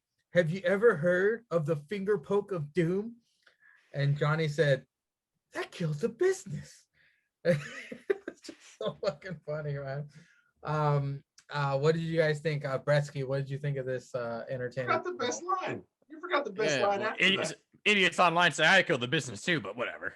Yeah, you forgot the line after I think that. I was He said- laughing at the Yeah, it he killed the said, business. he said, you killed the business. And also goes, if it kills the business, how are we here now? Oh yeah. Oh shit, good point. Oh yeah. Oh god. How can you not love the way? And just Indy being in love with Dexter and fucking the controller. She's Yeah. in love with Oh. Dexter? Control her. What? Index. You wait, you didn't know Indy has like, she's got like a hard on for Dexter. I didn't know that.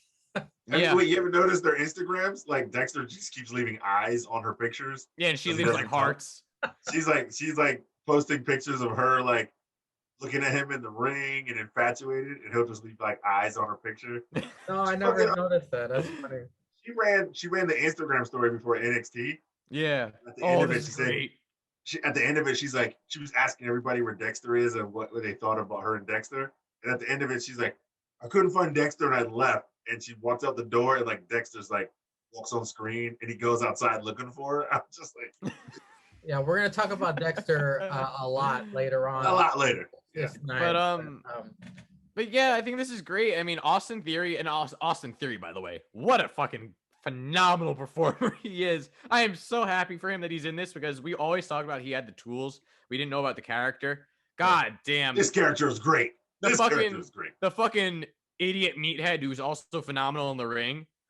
I don't know how played out it is, but it is so good because he is so funny, but also so talented. Like the Battle Royal, which we'll get to later, phenomenal. But like the whole idea of like just Johnny being Johnny and Austin being Austin, they have such a great rapport and back and forth. Everything about this is great. And Candace being like the mom of the group most of the time, like it's just like, oh, come on, guys, like let's talk about the championships. Come on, like it's all great. It's the best.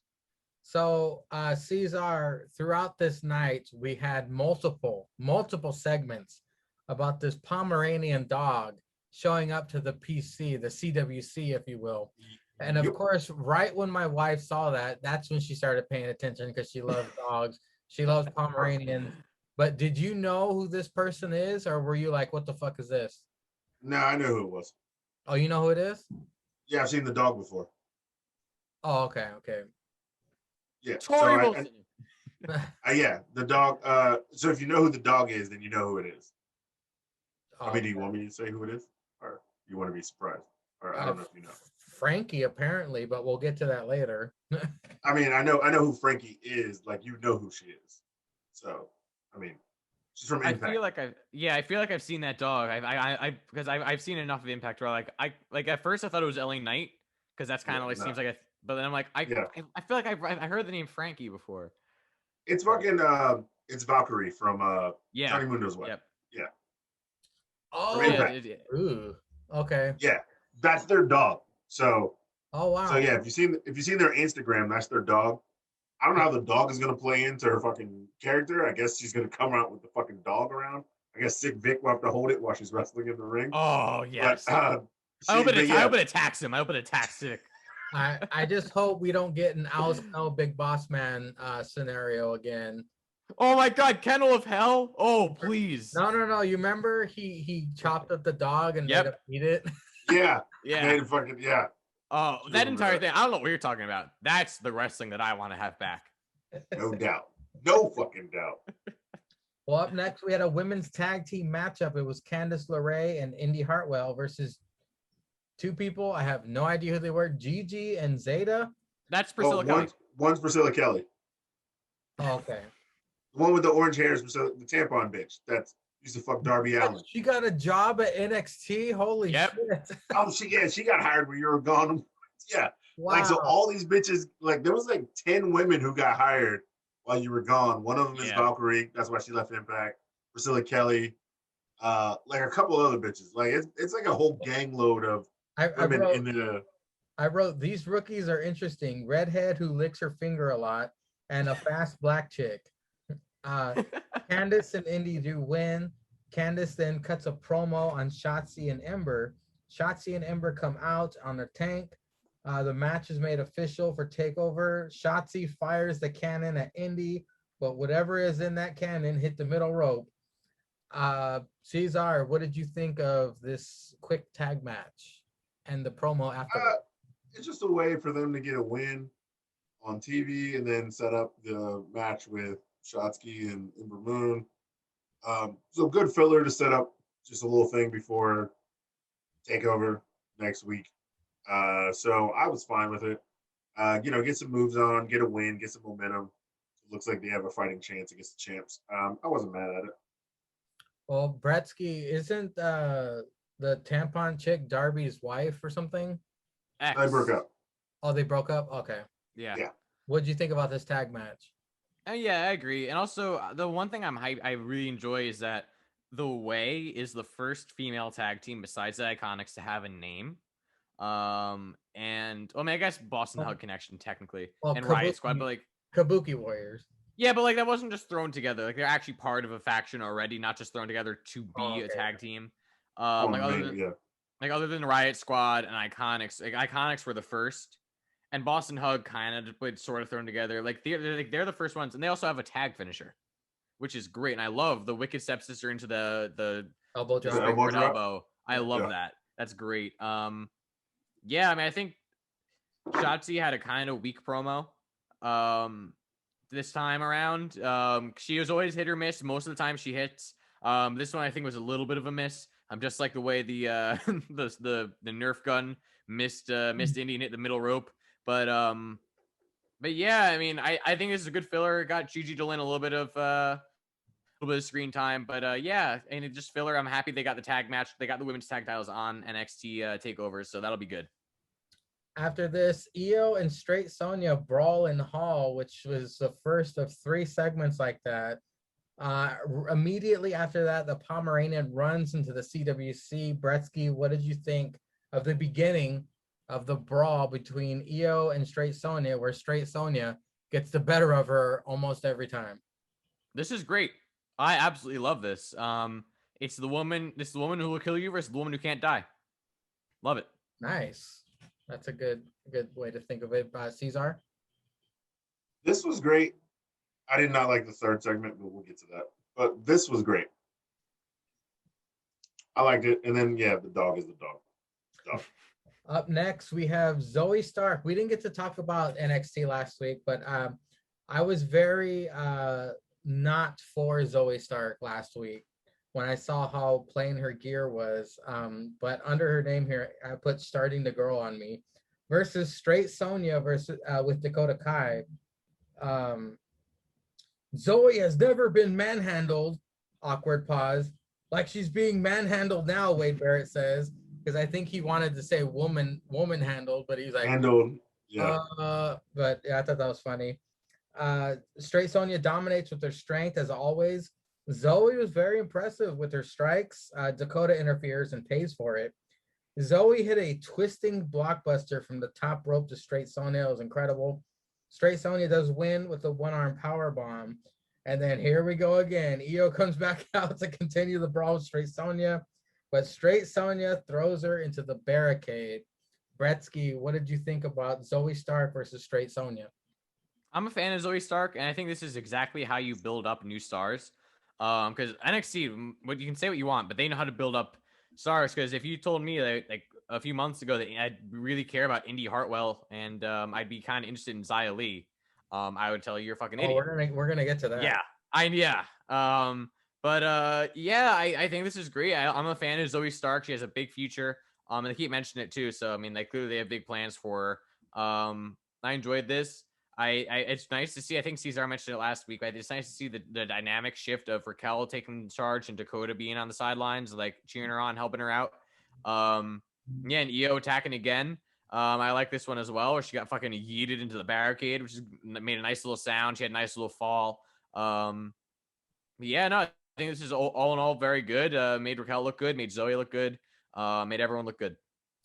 Cesar, I have thoughts on the Straight Sonya Dakota situation. We will get to in predictions because I'm sensing something coming. But what were your thoughts on the Zoe Stark versus Straight Sonya match?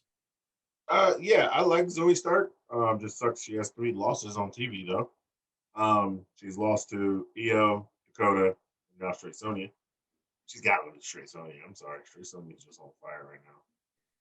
But I mean, glad for Dakota to get that win. But no, Zoe Stark's good. I don't think you've seen her finisher yet. Her finisher is really, her shit's really, really dope. It's like she flips a bitch over, so like it looks like they're doing a backflip, and then she hits him with a fucking rising knee, like right when they're. So it's like instead of doing the go to sleep like that way, she flips you like in a backflip and hits you with the knee right when your feet hits the ground. It's fucking dope. It's fucking dope. She's got a just whatever for ring gear, but she's got a good look. She can wrestle. She's got a great finisher. Other than that's all I really care about in a wrestler. Like you can change your gear all you want. I mean, she ain't got to come up with that Seth Rollins drip, you know. But she's fucking. I think she's gonna go far. She's gonna be great. She's one of the new people that got signed and came up too. So like, we already see like the new batch of NXT women because they don't miss with their women's division. They don't miss. I'm like Bretsky. Like if you'd have said that like fucking Xia Li 2 months ago, but this bitch now, fucking kill him. I thought it was a good match, and then Io comes out. They continue this fuck shit, so it's always great. Well, as the fashion correspondent of the Tripod, I was greatly disappointed in Zoe Stark's original John Cena trunks last week. But Zoe Stark, she's growing on me. I can't wait to see her finisher. Up next, we got another Pomeranian segment, and then Kushida was interviewed. Pete Dunne interrupts. We get the incredible video package of Adam Cole and Kyle O'Reilly. There was like interrogations, which gave me bad flashbacks, but interrogations, and man, that was, I mean, good Lord, that video package got me so hyped for that match. I'll let you guys just speak freely about it. What did you think of the Kushida interview and then the Adam Cole, Kyle O'Reilly video package? Anyone, what's your one you want? Kushida versus Pete Dunne. Oh my god. And also this is interesting because I know this is a very short notice addition to the card, which we get later. Short term. Yeah, but still. Yeah, but still compared to other stuff that's on this card. Yeah. You know, it's a very short build, but this is like how you effectively do a short build to get two guys who should be on the card. And I'm very happy that they are, and this could be the match of the fucking year. Any of these matches on the card could be the match of the fucking year. Which is great. This very well could top New Orleans, which is this is gonna be some fucking hard ass beer cheese. I'm gonna tell you fucks now. Oh yeah. I mean, it's kind of cheating to top New Orleans because they got two nights, but god damn. But yeah, that was great. And oh my lord. Mangria's vacationing now. Hey, we got a little coconut drink. Get a little coconut drink here in a second. Hold on. Yeah, Piggy's out. Piggy, you fancy now, girl. You fancy. Pulling out some Ricky Starks. There we go. Yes. Hold on. Let me sit. Let me sit like Ricky Starks. Sit like a woman. Yeah, get that leg over there. Oh yeah, there we go. That's the pose. But you know that damn prime targets never miss. This might have been the best. This could be one of the best video packages WWE's ever produced. Yes. Oh my god, this was insane. I love the theme of the interrogation because they got fucking in trouble with the cops the other week. Okay. I love everything about this. This I was already hyped as fuck for this match, but like I was getting chills like watching this. Like this was incredible. Absolutely incredible. They never miss with their video packages. This could be I would say of the modern era, this and Daniel Bryan's Monster video package. Because this video package was so fucking good. Like my god. I think they really called the guy who used to make like the not miss video packages back in the day, like Attitude Era. Like they called that motherfucker. Look, bro, here, look. You got $100K. I need you one more time. I know you said you're done. You made your money. You worked for us for 10 years. I just need one more good one from you. Here's what we got. And that motherfucker's like, got you, fam. Got you. You got back in the booth one more time. He took the jersey out the rafters. He put together this shit. I haven't gotten a 6 to midnight brain boner since Io Shirai was doing her underwater promos. This was fucking fantastic. Flawless video package. I loved it. Yeah, definitely. I mean, moving on, we get Caden Carter and Casey Canizero, Marcy Stunt. No, how dare you sully the good name. Sully the good name of Casey Canizero. Versus what are you shitting on Ricochet's woman for? She ain't do nothing to you. Xia Li. This is my first time ever seeing the new Xia Li. New Xia Li. I was like, what the fuck? Oh, Xia Li. Oh, give me a break. No, I was wrong. You forgot. Good sir. I was wrong. We warned you. Entrance was badass. She took. I want a sword fight between her and McIntyre. Yeah, that's right. Fucking Highlander type shit. Casey was very impressive. She did hit a leaping, spinning code breaker. Of course, Wade Barrett was confused on what recoil. Xia is super badass now. Caden tried to attack the chick sitting in the chair. The chick grabbed her by the throat, then blew smoke in her face. She blew some COVID, nigga. That shit was COVID 20. She blew some COVID 20 in that bitch's face. Not even COVID 19, COVID 20. Xia hits like a flying trouble in paradise for the win. Is this? No, that's a different segment. Okay, yeah, I was completely wrong. The Boa, whoever that chick is, and Xia Li, that is money. I am super interested in seeing the future of whatever that stable is. I can't wait to see what happens next. You could see the sword was rubber and it was like going, but I mean, still, it was badass. I loved everything about it. Cesar, what did you think about the COVID 20 match between? Man, look, I'm sold on Xia Li. I've been sold. The first time she came back and she started fucking bitches up, and they had that hard ass training video. I was like, oh, they gonna get a little jacked, all right. And I just need to see if like Boa gonna get his bitch ass in the ring and start trying to fight people too and some shit. But like, he's got those cool shades on though. Has he had a match yet? No, he hasn't had a match yet. No. He's standing there. He has those cool ass shades though. I don't know if he's all bodyguarded up. Security guy. He looks like security now. Yeah. So I mean, whether Zaya and the Dragon Mistress bitch, they want to fight for the tag champs and get together, or Boa just wants to start fighting people. I'm all in with these motherfuckers. I'm down. Has the chick in the chair, has she wrestled yet? No, she's not. She has not left that chair. She has a weird fucking Instagram though. Yeah, like I saw really it. super. I saw it, yeah. Bresky, what did you think about this? I was waiting for it to turn to an anti-vaping ad. But Time to text. This is quitting. Have you seen those commercials? Yeah. Yeah, I wonder if I hope that the lady enjoyed her mango pod or whatever the fuck she was smoking. But but no, this is fun, and I will not allow you to sully the good name of Casey Catanzaro any longer, good sir. Because Casey Catanzaro, in my opinion, is a future women's champion. She should be a future women's champion. Boo on you, sir, for giving me the okay sand symbol. Boo on you, sir. Did you see how she fucking climbed into the ring on the ring post? Fucking American Ninja Warrior. Update: Tekanti has a TikTok. Oh, Tekanti is back on TikTok, just dancing, doing slutty TikTok dance. All right, Cesar, focus, Cesar, focus. Tekanti's on TikTok. I am focused. I'm just not on this. Hands no, where we this can is see him. Hands where we can see him. No, he's about to get Good Brothers on us. Uh-oh. Yeah, you better go. I Duct tape. gotta go kids. I gotta go kids record this Hangover. Get the duct tape, Bretsky. And no, this is fun. I enjoyed this. This is great. We got two borderline racist gimmicks in WWE now, and they're both great. I mean, we're getting a Nigerian drum match at WrestleMania. We're getting this shit here. I love it. I'm all for this wackiness. This is the wackiness that you can get in pro wrestling. That's good. Mm-hmm. Like if they went farther with this or Apollo Crews, it'd be like, whoa, all right, this is fucking stupid. But they're like pushing the limit, but like they're just at it. Where like they got gold with both these. I'm here for it.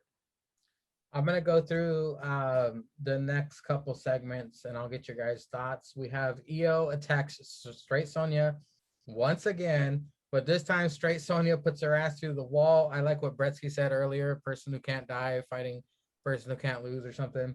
Then we get the Pomeranian conclusion, finds its owner. It's a chicken heels. It says, "See you April 13th, Frankie." And Big Dick Vic goes, "Wait a minute, that's when we moved to Tuesdays." And then we get a Champa Mad video promo. And what is Champa Mad always doing his promo, Cesar? Take that fucking chair. That He's chair. pissed now. It's Champa pissed right now. It might be Champa pissed because he kicked the chair and kept talking. Yeah, okay. You bring up that man's family, Champa pissed. We get the answer to Karrion Kross, Finn Balor's video promo. Okay, Cesar, all of that. What did you think? Io getting put through a wall. Frankie, Champa Mad with the chair, and Finn Balor promo. Yeah, put the bitch through the wall and told her to stay down. Sick Vic, excited for Frankie on their first night on Tuesday. I still can't believe Mackenzie Mitchell, fucking Sick Vic. Every fucking time irritates me. Worse than Brian Cabrera and Alexa Bliss. Wait a minute, they're together? Yeah. Yeah. What? If you look at Mackenzie Mitchell Instagram, it's like there's a lot of pictures with her and Sick Vic. Wow. Sick Vic is tapping that. I thought it was Big Dick Vic. Well, I guess it is. Well, I mean, yeah, they used to call him Big Dick Vic, but I mean, yeah, he got to be Big Dick Vic. He's tapping Mackenzie. Well, yeah, Sick Vic's just funny to say. But yeah, put this bitch through a wall. And told her to stay down. I fucking laughed. I mean, come on, it's a good old fake wall spot. I mean, the square looked a little weird sitting there, and then she threw it through that shit. So I laughed at that. But Ciampa pissed though. Ciampa pissed. He was like, "Yeah, my wife and my kid gave me this necklace." He's like, kicked that chair, and he started walking around. I was like, "You done woke the demon." I was like, "You done woke the demon." This fucking Ciampa pissed. This cracker is gonna kill you. It ain't gonna be no Walter gonna kill you. It's gonna be some Ciampa gonna kill you. I need to come out in that fucking doom mask. Yeah, I need to come out with no music like the old school with that fucking doom mask. He comes out with that doom mask and no music. I'm gonna be like, oh, Ciampa pissed. Ciampa fucking really pissed. He gonna kill this big bitch. I don't know how he gonna do it. He gonna kill it. The Finn Balor promo was good. I kind of liked his promo better last week when they were both in the ring. Yeah. I like that one a little bit better. When he's like, I'm gonna take you to those deep waters, see if your emotions take over you. He's like, yeah, I let my emotions go. And since I'm done, I've been champ. No, I've been undefeated. I was like, oh, okay, man, you spitting that shit. You spitting that shit. I would still like it if he came out as the demon, though. I mean, I can't front. I would still get hyped. I would be real hyped if he came out as the demon, just cause it's like the Mania weekend. It's the big weekend. He can come out as a demon, but still be, Prince and fucking spiking that bitch on his head. It would still be dope. I mean, I'm actually looking forward to this match, and I'm really not a Karrion Kross fan. I just don't like his matches. I mean, they're getting better, but they're still kind of like squashish. Like he just always just fucking hits you with that fucking side suplex, and then they tap out for the fucking thing. But I think this will be a really good match, a really good back and forth. Yeah, I was good with everything that happened, those 4 segments. Bretsky, we got EO put through a wall, the Pomeranian reveal Frankie, we got Ciampa pissed video, and the Finn Balor promo. Thoughts on all of that? Yeah, EO getting thrown through a wall was pretty fucking badass. I like that. And I also laughed when she's like, and she also like Raquel poked through the wall and smacked the piece out of the way so she could actually speak. She's like, hey, stay down. Love that. Yeah, also it was really funny when she's getting interviewed. All of a sudden, you just fucking see EO out on the horizon, just sprinting at her. Fucking classic right there. But yeah, I agree. I think that Big Dick Sick Vic out here and getting really excited for Tuesday. That'll be great. I hope that I don't know what they're gonna do with the dog, but get to see a dog on TV, cool with me. Yeah, the Ciampa piss promo, man, this is great. I don't know if we're gonna be able to see the red marks on Ciampa's chest from the chops because of all the hair on there, but god damn, that's gonna be that's the match I never knew I wanted, but now I cannot, like, if I don't get it, I'm gonna scream. Like, I cannot wait for this. Yeah, I mean, in the Finn promo, I agree. I think last week's was a little bit better, but this is still fine. And I am also hyped for this match. That it's gonna be the unsanctioned match, and then that back to back, which is gonna be, I mean, everything back to back on that card is fire, but that's gonna be. Ooh. Wow, I got a ton of notes for the main event, which we have reached. Gentlemen, it is the Gauntlet Eliminator Battle Royal, the main event of NXT this week. Swerve came out first. Leon Ruff attacks. I guess he was second. The brawl between these two sees Leon getting the better of him. After the commercial break, the Battle Royal starts. The God of Goats, Dexter Lumis, our boy, was standing in the corner and just staring, and nobody wanted to fuck with him. Like Pete Dunne just kept staring at him like, I'll move on. I'll move on.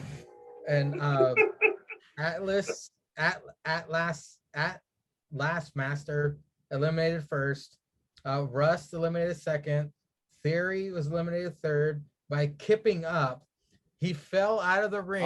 He was on his back like this. He goes, oh, wait, I know what to do. He kips up and eliminates himself. Loomis still in corner staring.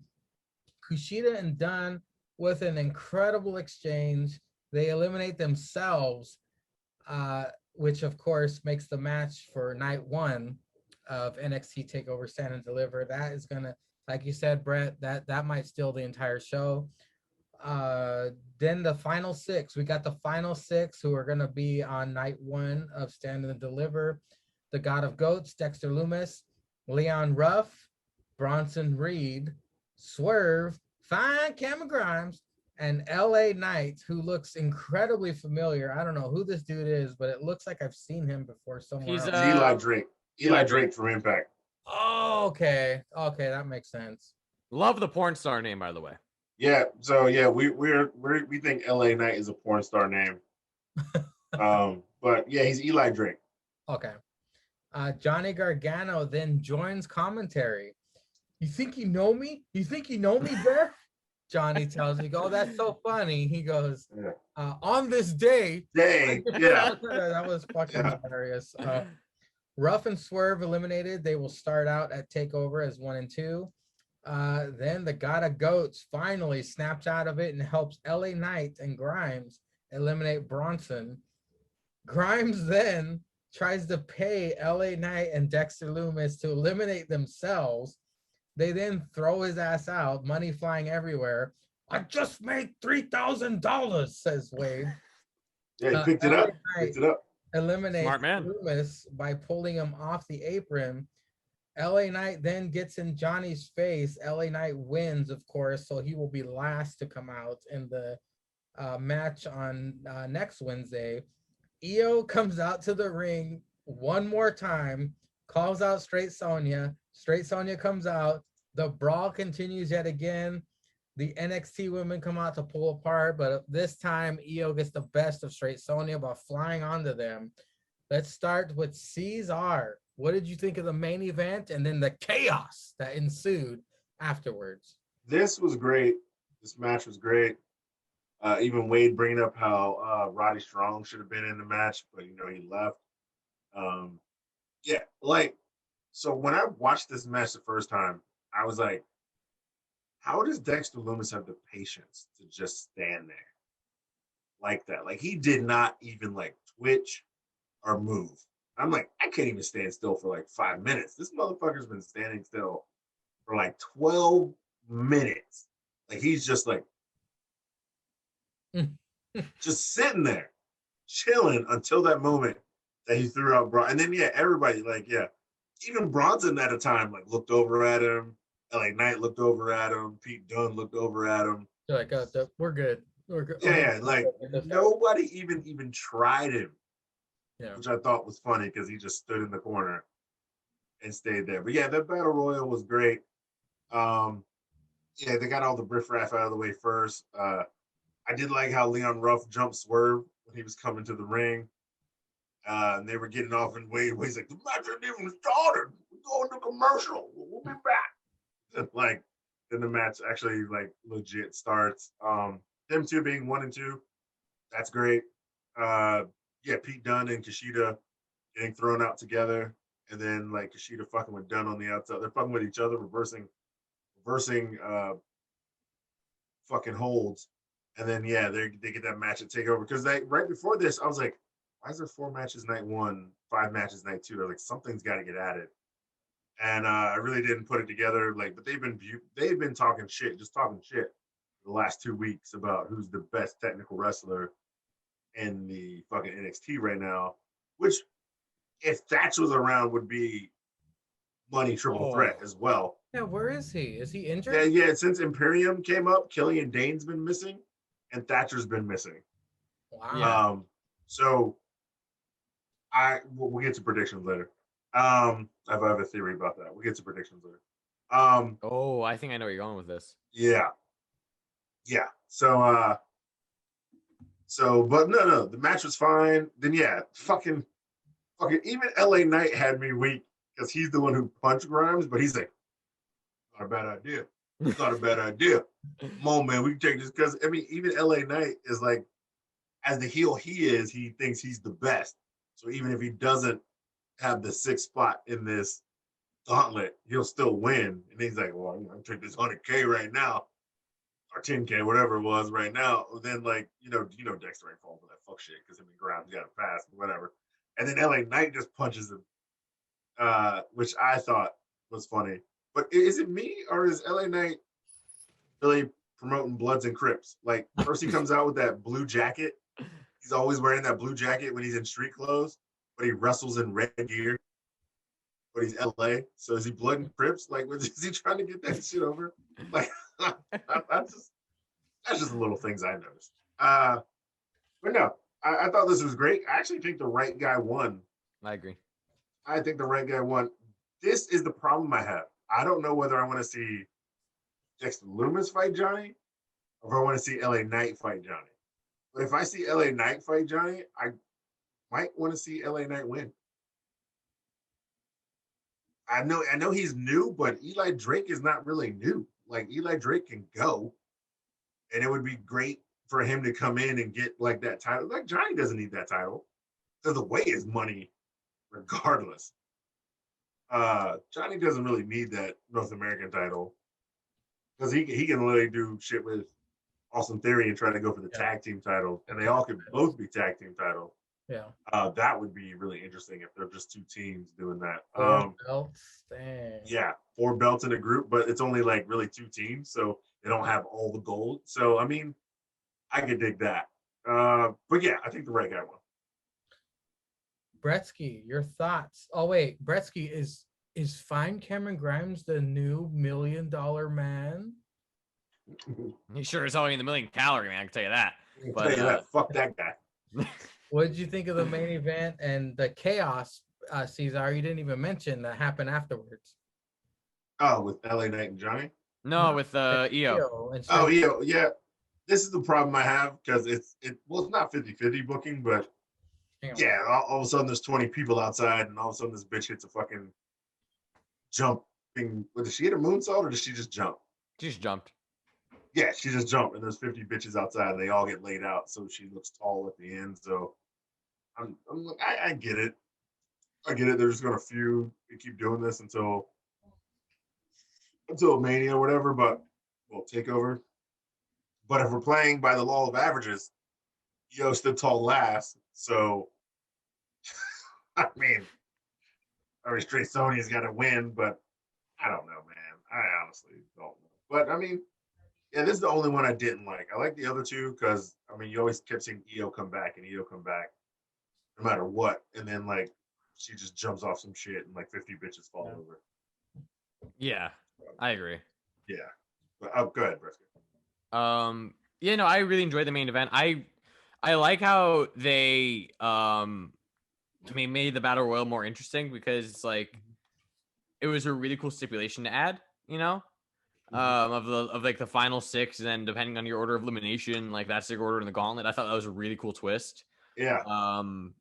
I love fucking Austin Theory. Oh my god.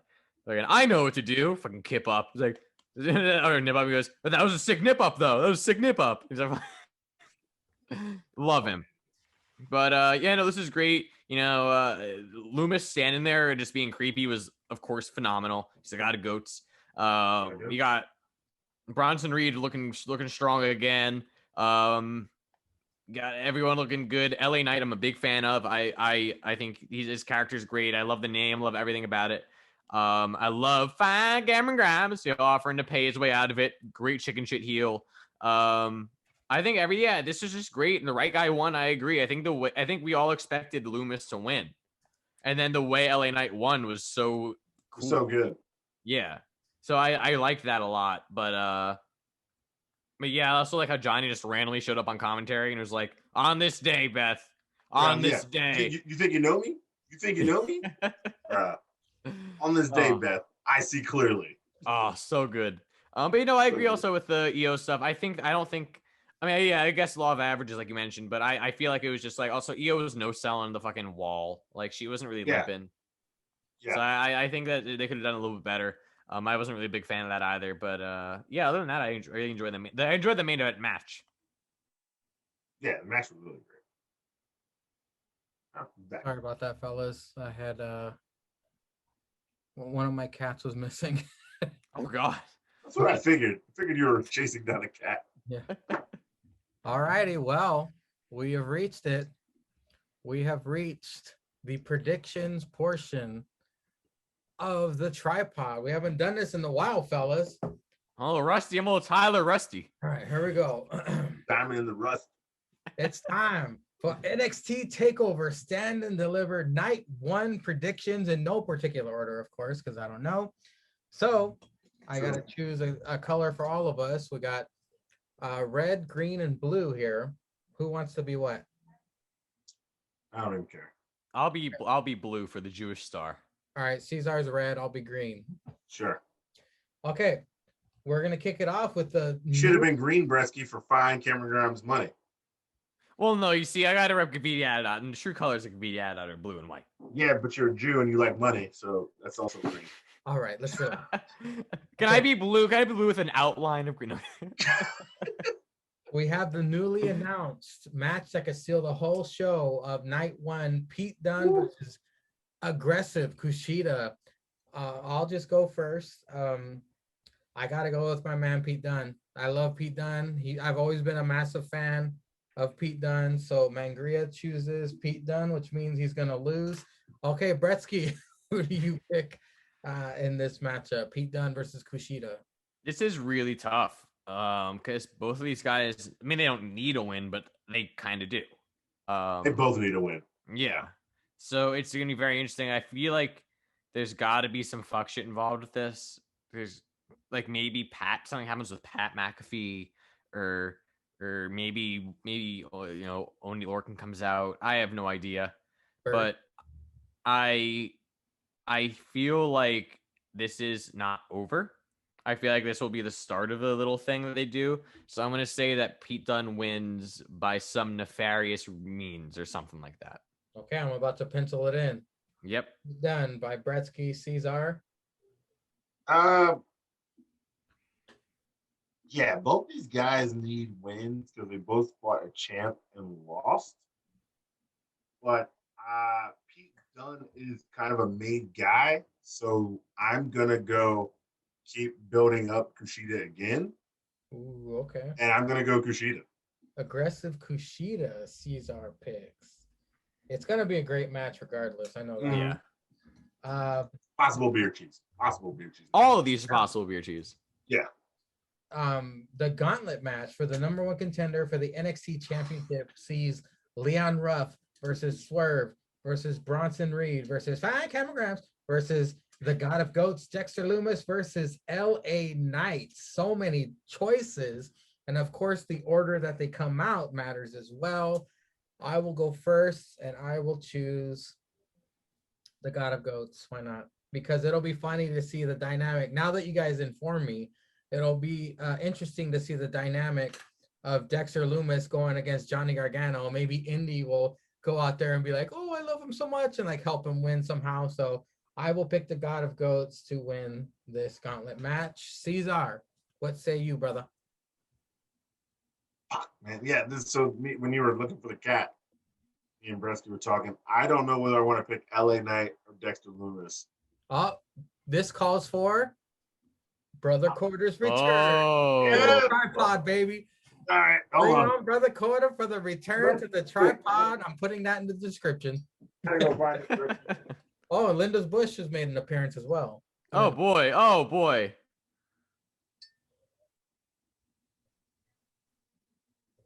The highly anticipated returns of our two favorite characters, Brother Quarter, Linda's Bush.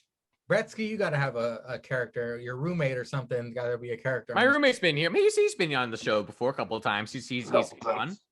Yeah. All right. Here he is. He's back from Jake's mom's house. Back from Jake's mom. Back from his Don't pouring pour. Don't smell the quarter, Cesar. Oh, yeah. Wash your hands after. I got some disinfectant and some wipes in the room. You're gonna get COVID 21. Angria, what's heads, what's tails? Heads is Dexter Lumis. Tails is LA Knight. All right, here we go, bitch. Heads. Ooh, the God of Goats. Oh. Gotta go. Bretsky.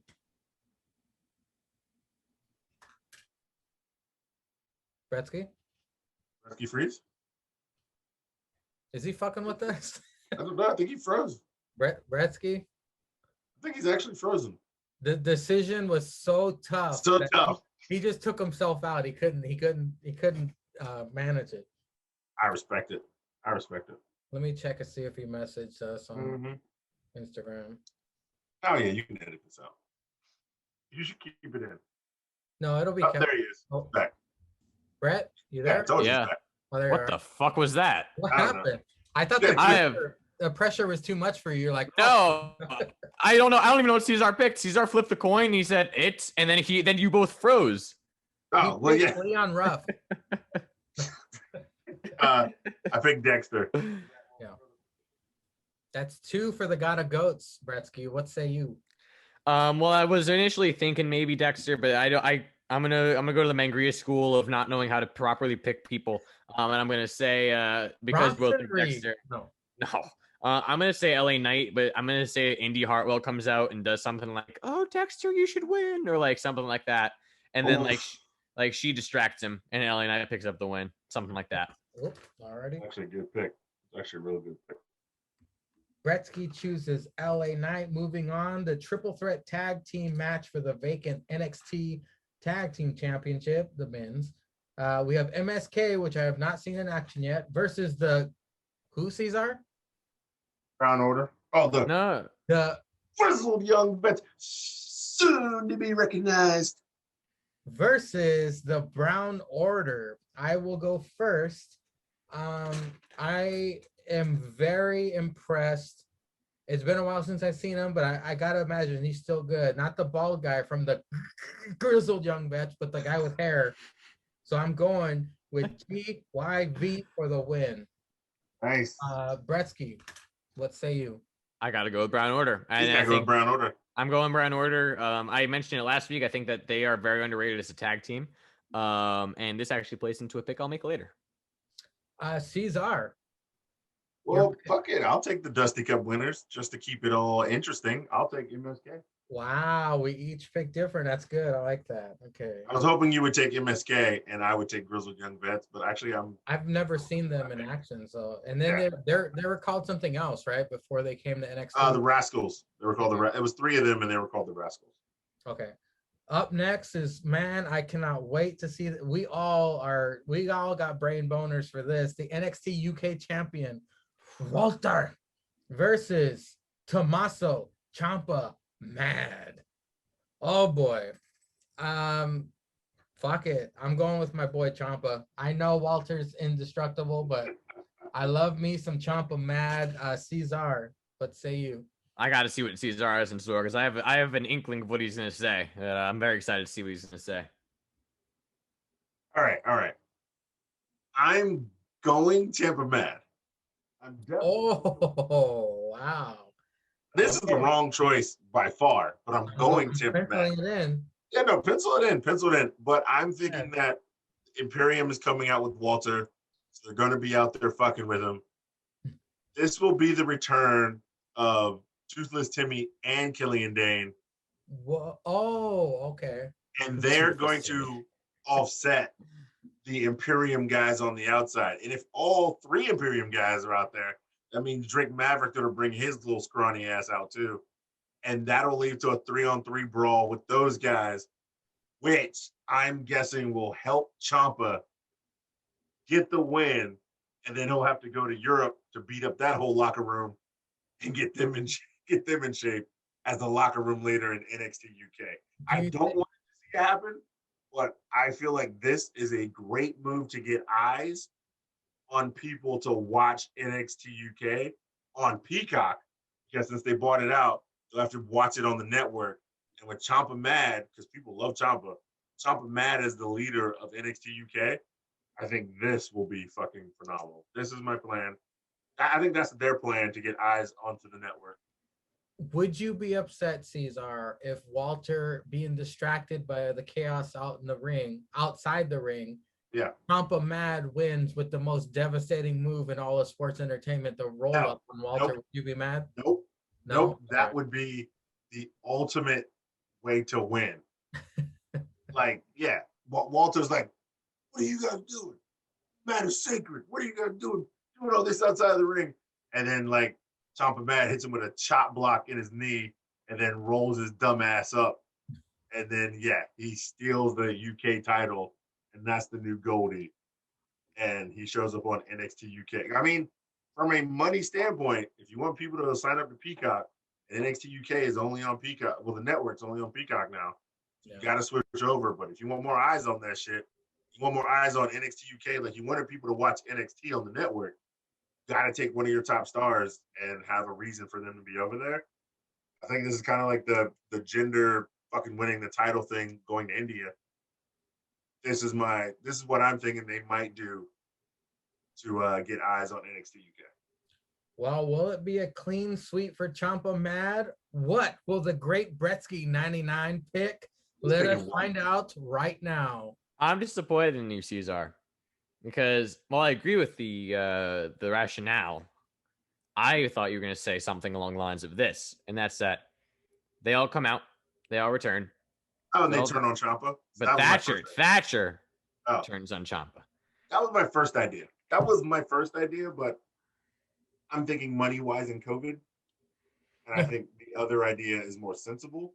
My first idea was literally Thatcher turns on Ciampa, and then they feud again.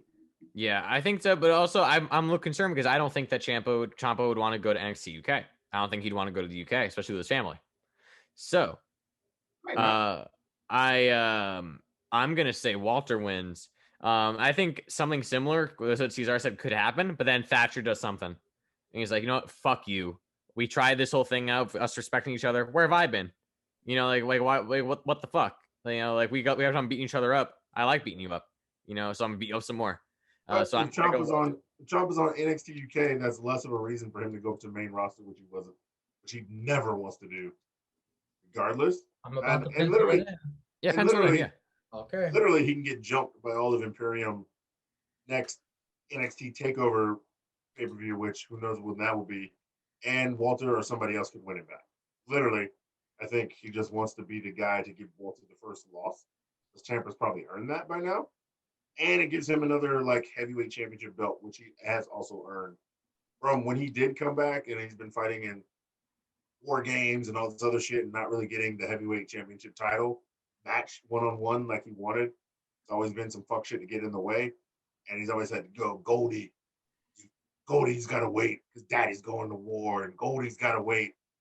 It's just a new version of Goldie, but he proves to the guys that he is still the man who could win the heavyweight championship.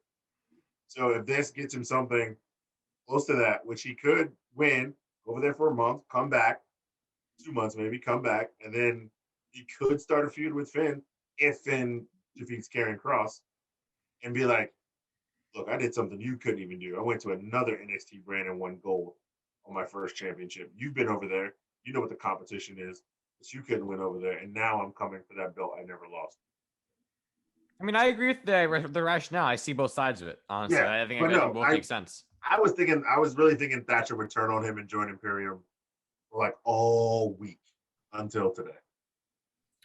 Well, the main event of night one sees NXT Women's Champion Io Shirai versus Raquel Straight Sonia Gonzalez. Gentlemen, it's gonna shock you. I gotta go with our girl Straight Sonia. I think it's time for Io to finally be derailed because they put a post on Instagram earlier and it showed like all the women that. Oh yeah, I seen that. Yeah. I think it's Straight Sonia's time. I vote Raquel Gonzalez as new NXT Women's Champion. Cesar, what do you think? I'm also picking Straight Sonia. Okay. But I think this could be the beginning of her and Dakota Kai breaking up. Oh, that's right. I didn't even say my fucking theory. My theory is that Raquel wins the championship. Dakota gets jealous, turns on her the next week on NXT, and then they start feuding, which turns Straight Sonia face. Sorry. Right. So I'm thinking it's the opposite. I'm thinking Raquel wins, and then to keep that, Dakota like tries to cheat, but maybe kind of gets in the way. And then Straight Sonia's like, look, I don't need you. Like, I've been doing this by myself. I did to help you at first, but now I'm in the spotlight. You need to recognize I'm the one who's leading because I'm the NXT Women's Champion. Kind of like Shawn Michaels Diesel kind of thing. I was just gonna say that. So it's like, Dakota being Shawn, being like, yeah, well, I was the lead star and I brought you in. Yeah, but I outshadowed you now. So it could lead to a Dakota Straight Sonia match, which if they really wanted to push Dakota, Dakota could win. But that's way down the line. Let them still be together, then they eventually break up, then lead to that match at another takeover. But I think Straight Sonia is going to win here. Well, Bretsky, you know what I hope doesn't happen is when Raquel defeats Io and becomes NXT Women's Champion, I really hope they don't call Io up to the main roster because we've seen what happens to Asian talent when they get up to the main roster. But what do you think's going to happen at this main event? I'm going to go with clean sweep. straight Sonya, Raquel Gonzalez, absolutely winning. And I agree with Cesar. I think that's what Cesar said is what I was also going to say. That's exactly what they should do.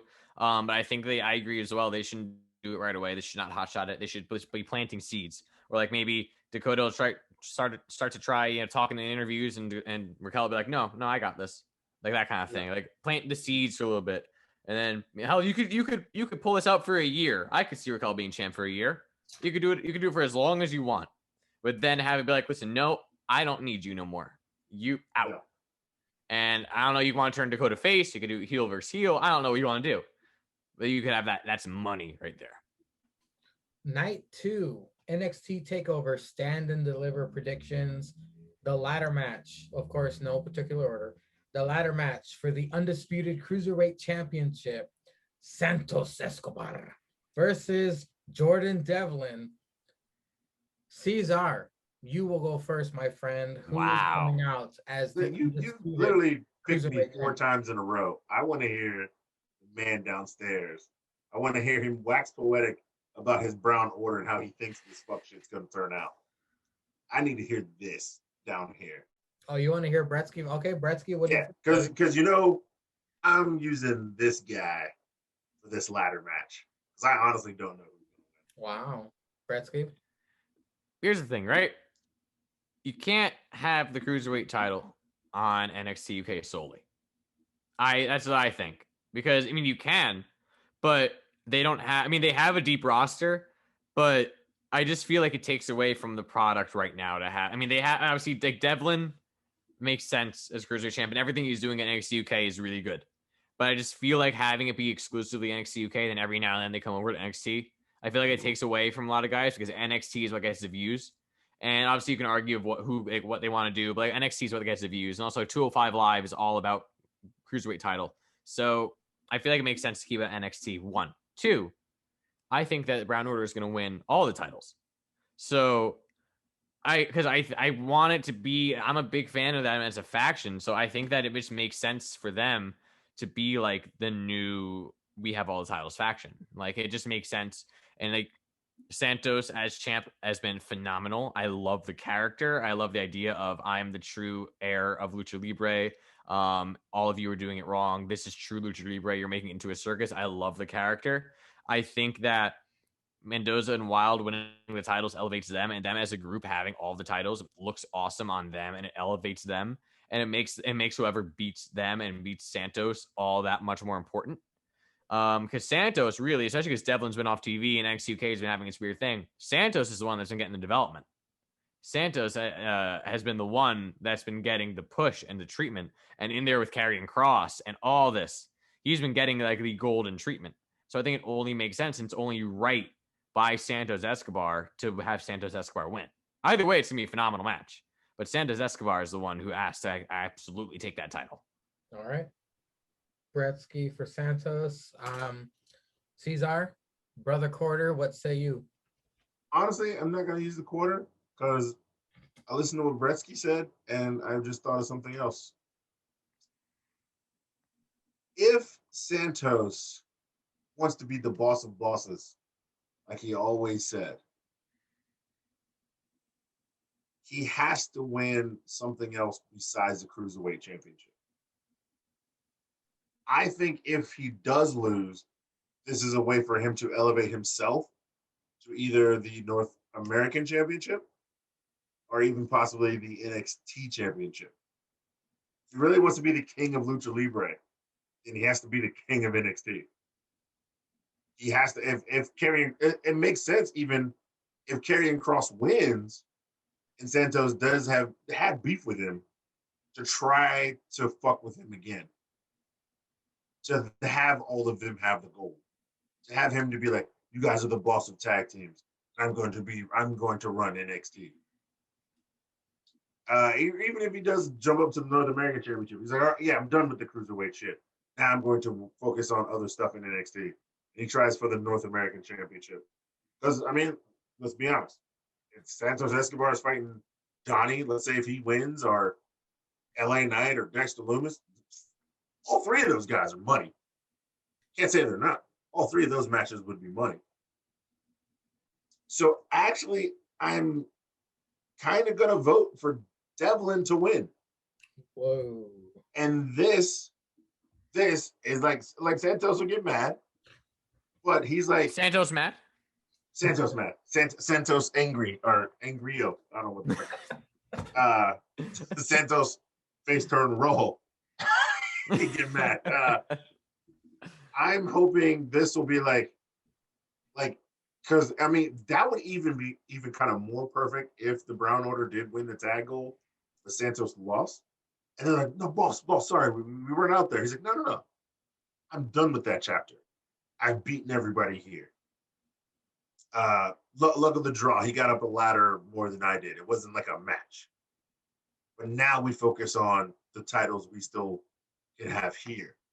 And he focuses on the North American Championship. Whether he focuses on Karrion Kross again, maybe Karrion Kross wins and he focuses on the NXT Championship and starts up that first feud with Kross. Because Santos has the potential to be like an Andrade type of character. Not a big guy, but a guy who can move around the ring, is super great, and still be NXT champion. I just Googled it right now, Cesar. It's Santos Loco. Oh, Oh, that's crazy. That's crazy. That's not angry. I typed in mad and it said Loco, but You should have typed in angry. Quick thoughts that I had about this. At first, I was thinking, well, Santos, extremely braggadocious on NXT. All along, he says, I'm the greatest cruiserweight of all time. I'm the emperor of cruiserweights, everything. So I thought, well, he's a little too braggadocious. Maybe Jordan will make him eat his words. But then I thought, nah, he's got the numbers game. Ain't nobody going to help Jordan Devlin. So my pick for the ladder match is Santos Escobar to become undisputed cruiserweight champion. Moving on, the NXT Women's Tag Team Championships. Shotzi and Ember versus Candice and Indy. Cesar, you were going first. What say you? I mean, there's no reason for the faces to lose. As much as I want the way to win, as much as I want that, there's no reason for the faces to lose right now. Like, they've had, one title defense? Like, it would be crazy because they already changed titles the first night. Yeah. Introduced them. And if they change titles now at the first pay-per-view, that's just fucking insane. Like, it's just way too quick. Shotzi and Ember are finally getting their due. They lost War Games to Candice and technically Indy. So the faces are going to win. Shotzi and Ember. All right, I'm penciling it in. Cesar for Shotzi and Ember. The Great Bretsky, 99. What say you? I agree with everything Cesar just said. It would be way too quick to have a title change. As much as I would love for the way to win. I think it also comes in later with Johnny's match. I think that they're gonna probably do some. I think they might do something like the way has to regroup, like what is the true way, that kind of thing. Yeah, no, I think it'd be way too quick of a title change. It's also kind of it's a good feud because like Shotzi and Candice have had this whole thing. So it's kind of a pre-existing feud, but not really. Like it's kind of there, kind of not. It's more to get the women's tag titles on the card. But yeah, no, I got to go with Shotzi and Ember because there's, like Cesar said, it would be too quick and there's no reason for them to lose. Alrighty. Well, Who are you gonna pick the way? gentlemen, I declare this match to be the fuck shit certified match of the night. Oh boy. I think there's gonna be tons of shenanigans. I think Candice and Indy walk out with the championships because of what happens later. I'm voting for the way. Candice and Indy are gonna be so much more entertaining when they hold that gold and cut promos again. So Mangria. Wait. Are we doing bonus points again? We're doing bonus points again? Sure. After we're done with predictions. Yeah, like the random shit that could happen. Because I already got mine. This one's a little tricky. It's North American champion Johnny Gargano versus the winner. And as you recall, me and Cesar picked the God of Goats. Bretsky picked LA Knight. So I guess according to those picks, Bretsky, you picked LA Knight versus Johnny Gargano. Hypothetically, if that happens, Who do you see coming out on top? I think Okay, wait. I have a question though. So let's say we're both wrong. Let's say like Bronson Reed win. Can we just choose the winner of the gauntlet versus Johnny? Why not? I'm penciling it in right now.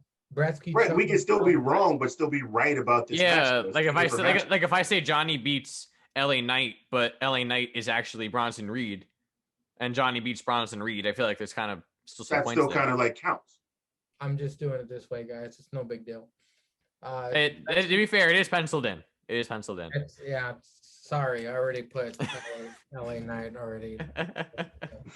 Bretsky, LA Knight or Johnny Gargano to win? I think whether or not it's LA Knight, Johnny's losing. I'm going in my case, LA Knight is winning.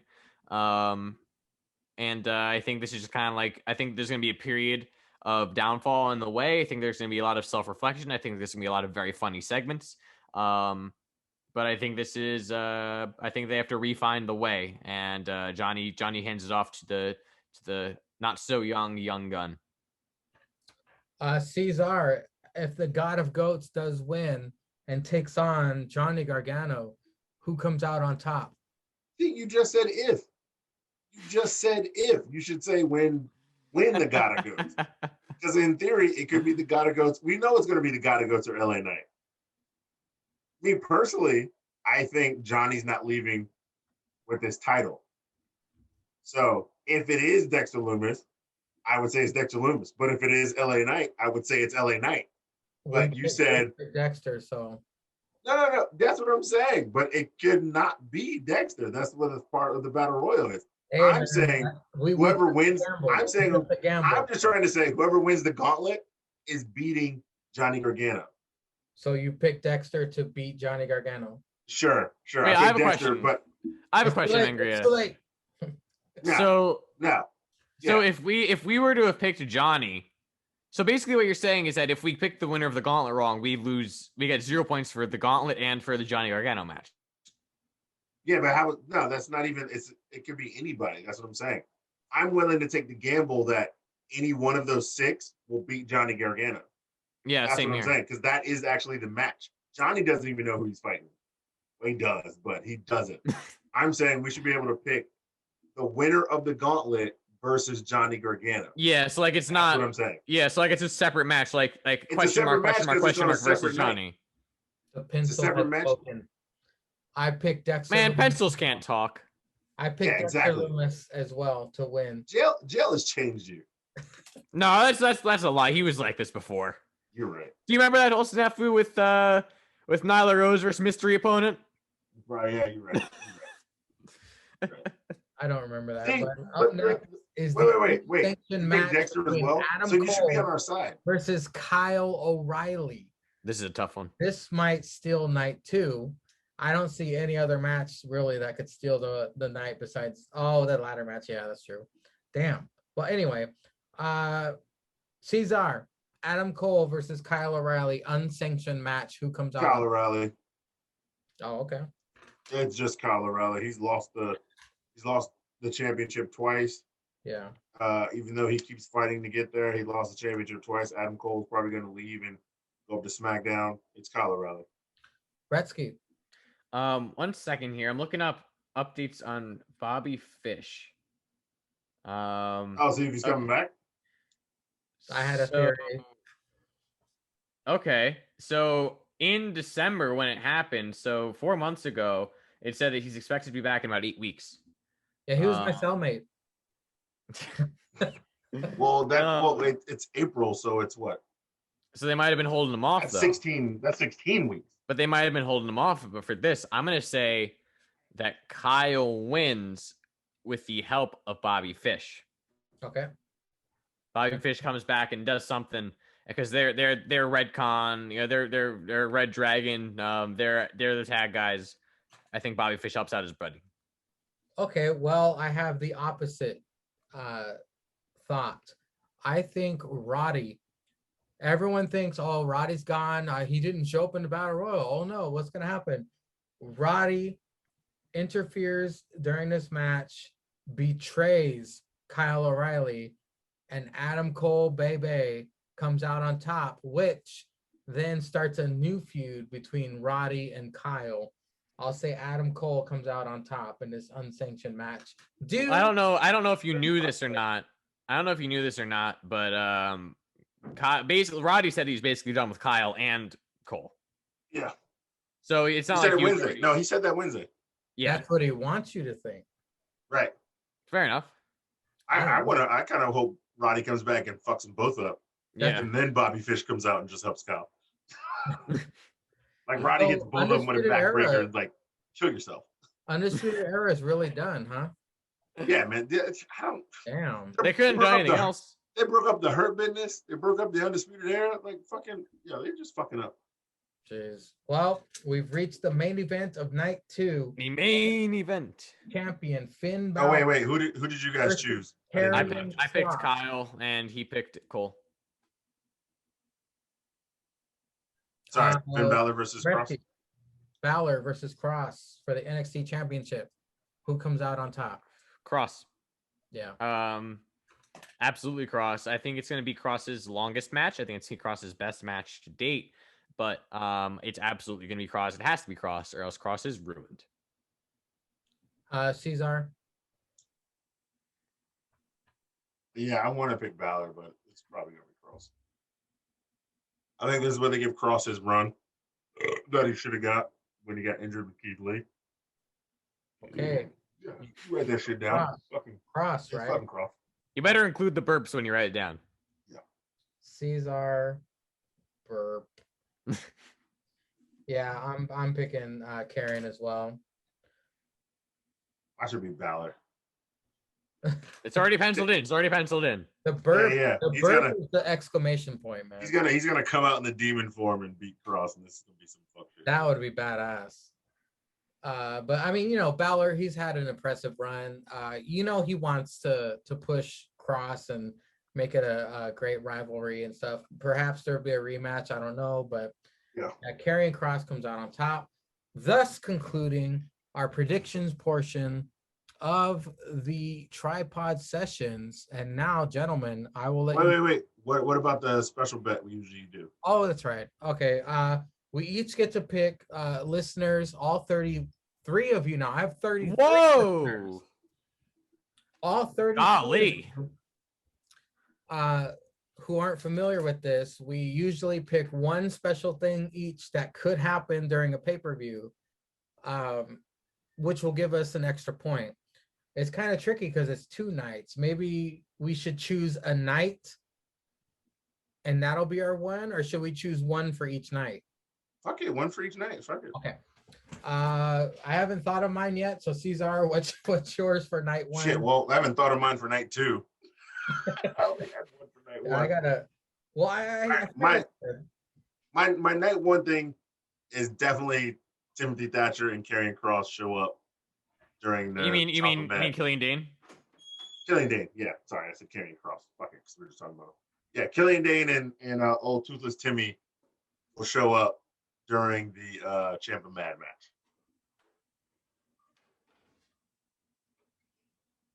Very so good pick. you're not saying what they're gonna do. You're just saying that they both. They get involved in the match somehow. Okay. Get involved. Okay. Bresky. For my night 1, I'm going to go with at the main event of Raquel Gonzalez versus Io Shirai. Before they start the match, one of the announcers, most likely Beth or Wade, but at least one of the announcers calls it another version of the irresistible force versus the immovable object. Wow, that's oddly specific. Okay, hold on. I'll put NXT announcer.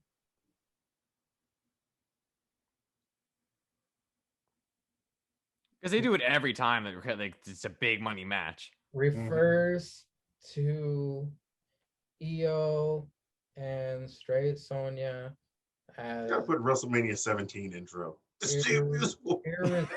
Rockin' Stone Cold. It's the invisible. Oh. I'll just put Batman versus Joker in the Dark Knight.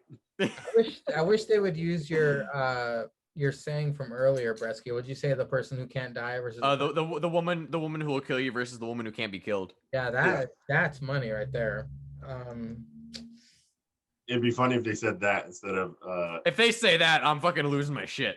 they're listening to your phone again.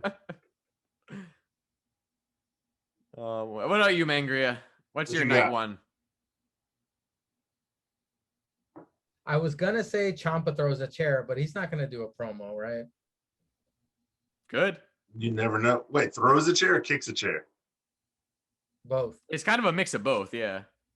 And then for Io and Raquel, I was gonna say Raquel puts Io through the plexiglass. Or the announce table? Fuck it. I'll say Raquel puts Io through the plexiglass wall. All right. Straight Sonya puts. Man, didn't this start because I said they're gonna use Heinz ketchup as blood in that fucking backlot brawl? Yeah. Straight Sonya puts Io through plexiglass. Okay, night 2. Cesar, night 2. Oh, you haven't thought of yours yet, right? Oh, night. Yeah, I haven't thought of mine. Night 2, we got. I'll go Wait, first. I'll go okay. first. Go ahead. Go ahead. Roddy turns on Kyle and helps Cole win. Roddy Okay. turns on O'Reilly, helping Cole win. Bresky? I'm gonna say that because I believe the order that they had on the card the card image that they played at the end of NXT is that night 2's opener on that card at least was women's tag, and then right after that was the Johnny match. Okay. So I'm gonna say that in between those two matches, there's a backstage segment with Candice and Indy and Johnny getting ready, complaining about whoever won. So backstage segment of the way in between those two matches. Yeah. In between the first and second matches. Or I don't if whatever in between the two way matches, because I don't know if that's the actual order that it is, but yeah, in between. Well, you got to get more specific because you can't just say a way segment because we know there'll be a way segment because we're both on the like that, like a backstage segment, like after Candice and Indy after the tag match. Yeah, after the tag match. Yeah, because Johnny will definitely go later than the women's tag. Yeah.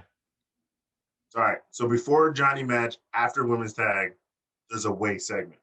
Yeah.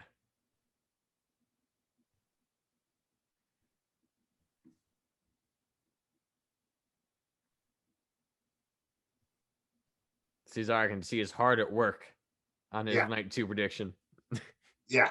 Oh, I got a crazy one. I think Bretsky's definitely getting a point for that one. Yeah, definitely. I'll give it to him. I'm going out of the box. So I'm actually banking on I picked the right winner for the tag team championship. I'm banking on MSK comes out to fight the Brown Order when they try to cheat for Santos to beat Devlin in the ladder match. Holy crap, that's a lot to write. Hold on, you have to say it. Yeah. No.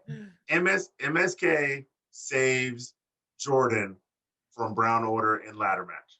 MSK saves Jordan from Brown Order during ladder match.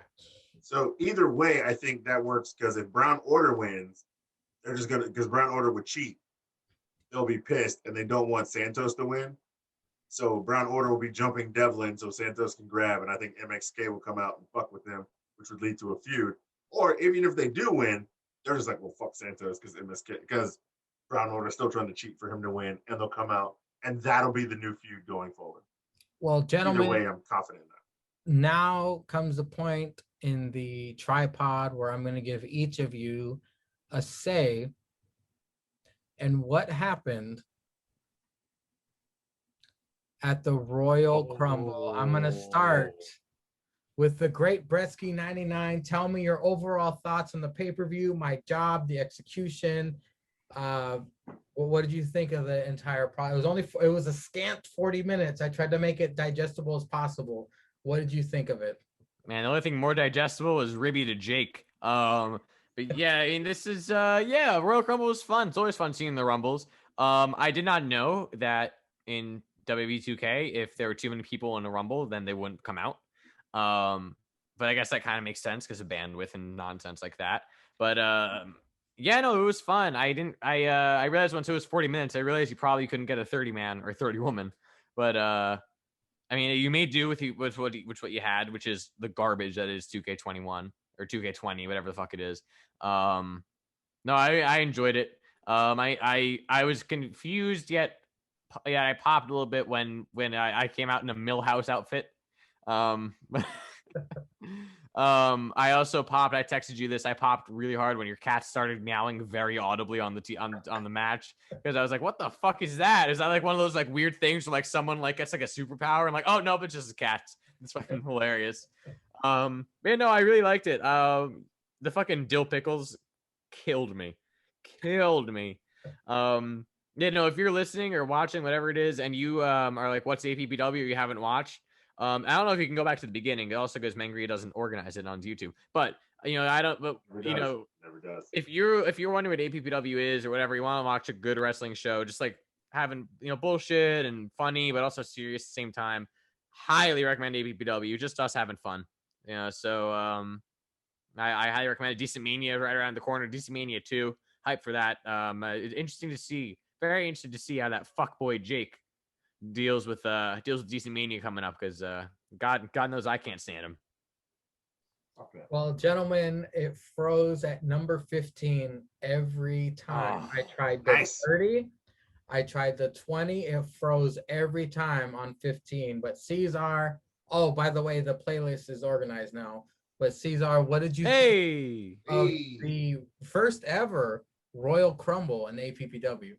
Yeah, well, I mean, as you know, Royal Rumbles is probably my favorite pay-per-view. When you dropped that you were doing the Royal Crumble this week, so this is before we had the blackout, and this is when you dropped in the chat. I literally was like, it was in the APPW chat, which everybody is a wrestler there. I thought about when we do Royal Rumble shit. I was like, all right, well, we're all gonna be in it possibly. I was like, yo, should we all like have a fucking funny hashtag for ourselves? Like, should we bet on ourselves to win? Therefore, we could have like a funny hashtag because obviously they're gonna cover Mania Tuesday, so all the losers would have to write something funny. And then when I watched it and I saw it had to be downloaded to like 10, I was like, all right, well, maybe not everybody will make it because there's like 12 of us in this chat. Cynic made it. Yeah, fuck boy. But then you heard my comments on Blackout. If it is gonna be 10, but hopefully we don't have to deal with this shit, because the next game will be out. If it would have been 10, it would have been cool if you had like maybe just quick 10, 3 10 matches, and then you just take the top 3 guys of each and have a 9-man shit to go on. I don't know. It's a lot of work for you, so I understand why you did what you did, because if that shit would have kept freezing on me at 15, I'd have fucking kicked the TV and an Xbox and fucking walked out. But no, I thought it was great. It's good pay-per-view, good setup. Fuckboy Jake always has to do what he has to do. He's got to keep sucking on that 1,000,000-calorie dick to keep the gold, even though he never defends it because he keeps losing 1-on-1 matches or 3-on-1 matches or whatever. I get it. I understand what happens. But I'm always awesome for Decent Mania. Always ready for Decent Mania. Should be a great show. Yeah, and fuck Cynic and Jake because they're a bunch of bitches. Yeah, fuck them. I'm trying to pump out all this content before I vanish on you guys again. Hey, don't say that. Don't say that. God, don't let me vanish on them again. But you guys have been waiting way too long for the Royal Crumble. Even Jake was like, "Damn, we've been waiting forever for this." So I want to put out as much content as possible for you guys. So it was fun doing that. Why is he doing that? Do you guys see this? What? No. Every time I get an email, like it splits the screen. I hope that's not in the podcast because No, I'm gonna see my emails. No, I don't see anything on. All I see is like whatever you're saying, whatever But like at the screen. I do got to give Jake props for this. The logo for Decent Mania. Whoa. Oh, shit. All right. It's gonna be badass. It's gonna matter because, like Bresky said, there's a story now. There's a history. It's been 1 year, almost, sort of, but still, it's been 1 year of all this content. All the stories are gonna come to a close. Who is Jake gonna face? Who is Cesar gonna face? Who is Andy, the new YouTube champion, gonna face? You'll all find out in the coming weeks, as there's gonna be 2 episodes of Dynamite before Decent Mania 2 comes out. APPW on Mangria Field's YouTube page. Gentlemen, it is now time. I'm not forgetting anything, right? It's time for the plugs. I can't think of anything. Yeah, we talked about everything else. Yeah. Cesar, go for it, man. What are your plugs? So your boys on Julius_Caesar, just dropping memes, dropping fuck shit. So I'm actually in production to actually get a podcast shit ready. Hey, there you go. I don't have a name, but I do have an idea of what it's going to be. And actually, I can drop my. So I have 3 random questions. I'm just going to drop in the podcast. Podcast will probably be more about what I'm into: craft beer, liquor, wine, drinking. These guys don't know, but I do have a hashtag with all the craft beer I drink. It's called Cans in the Trunk. So every 25th episode, I will pull up on somebody with a cooler of craft beer or wine or liquor, whatever they're in, and we will literally drink out of the trunk while recording the podcast. Otherwise, it'll probably be over Zoom and shit like this. But I have 3 random questions I would like to drop in every podcast. So I'm going to drop it on you guys now, no matter what we're talking about. I would just drop these questions on you. And so, waffles or pancakes? Waffles. Pancakes. Can I get a why?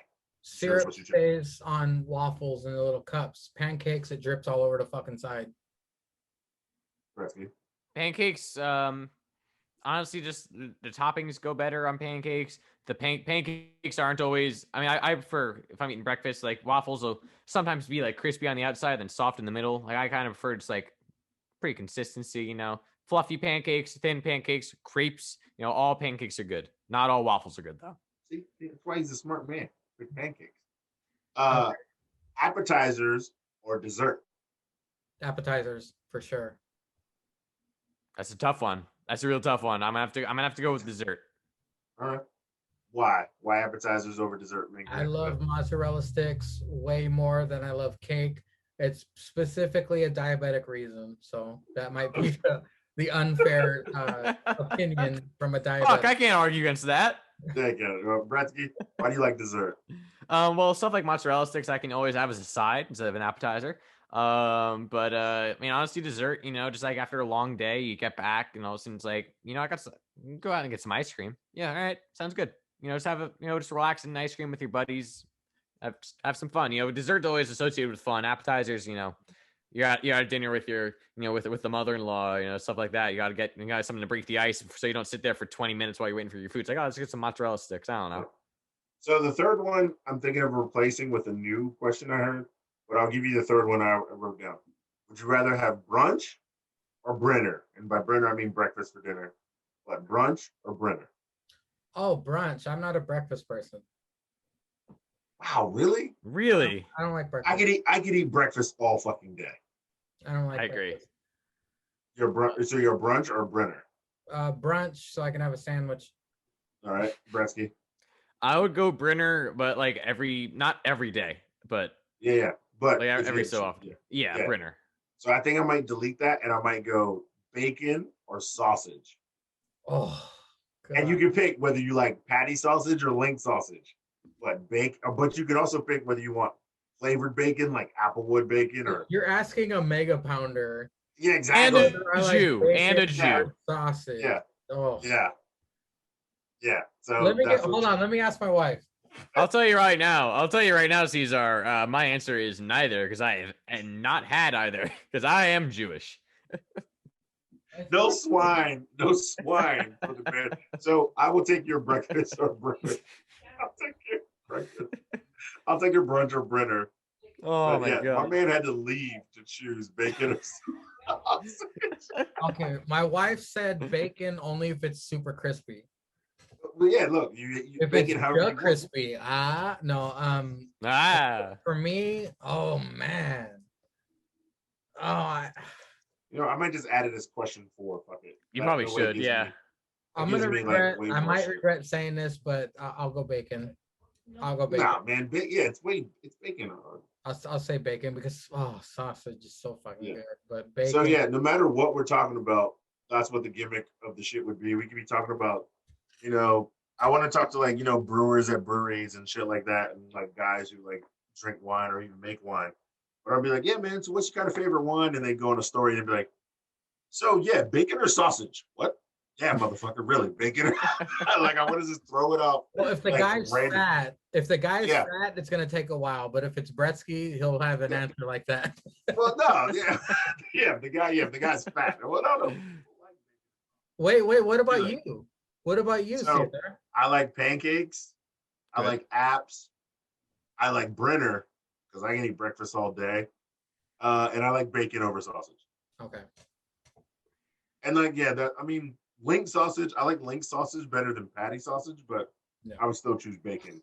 over I sausage. completely forgot what we were doing. Bretsky, go for your No, we're doing plugs. go for your So plugs, that's- buddy. Those are plugs. So yeah. Real quick, I'll replug APPW. It's crazy, real quick, because you mentioned Decent Mania 2 coming up. It's been almost a year.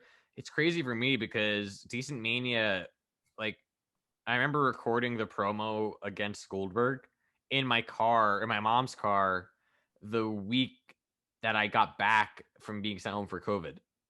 And it's just crazy that was like over a year ago, just about a year ago.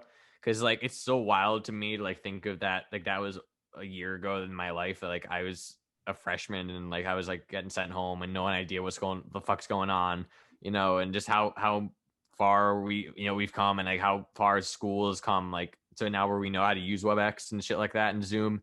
So and that's just crazy to see how it's true that life does go really fast and you get older, which is really scary. And then I'm closer to being in the workforce and being a junior in high school, which is fucking bonkers. But yeah, no, for plugs, you can follow me on Instagram at thegreatbretsky99.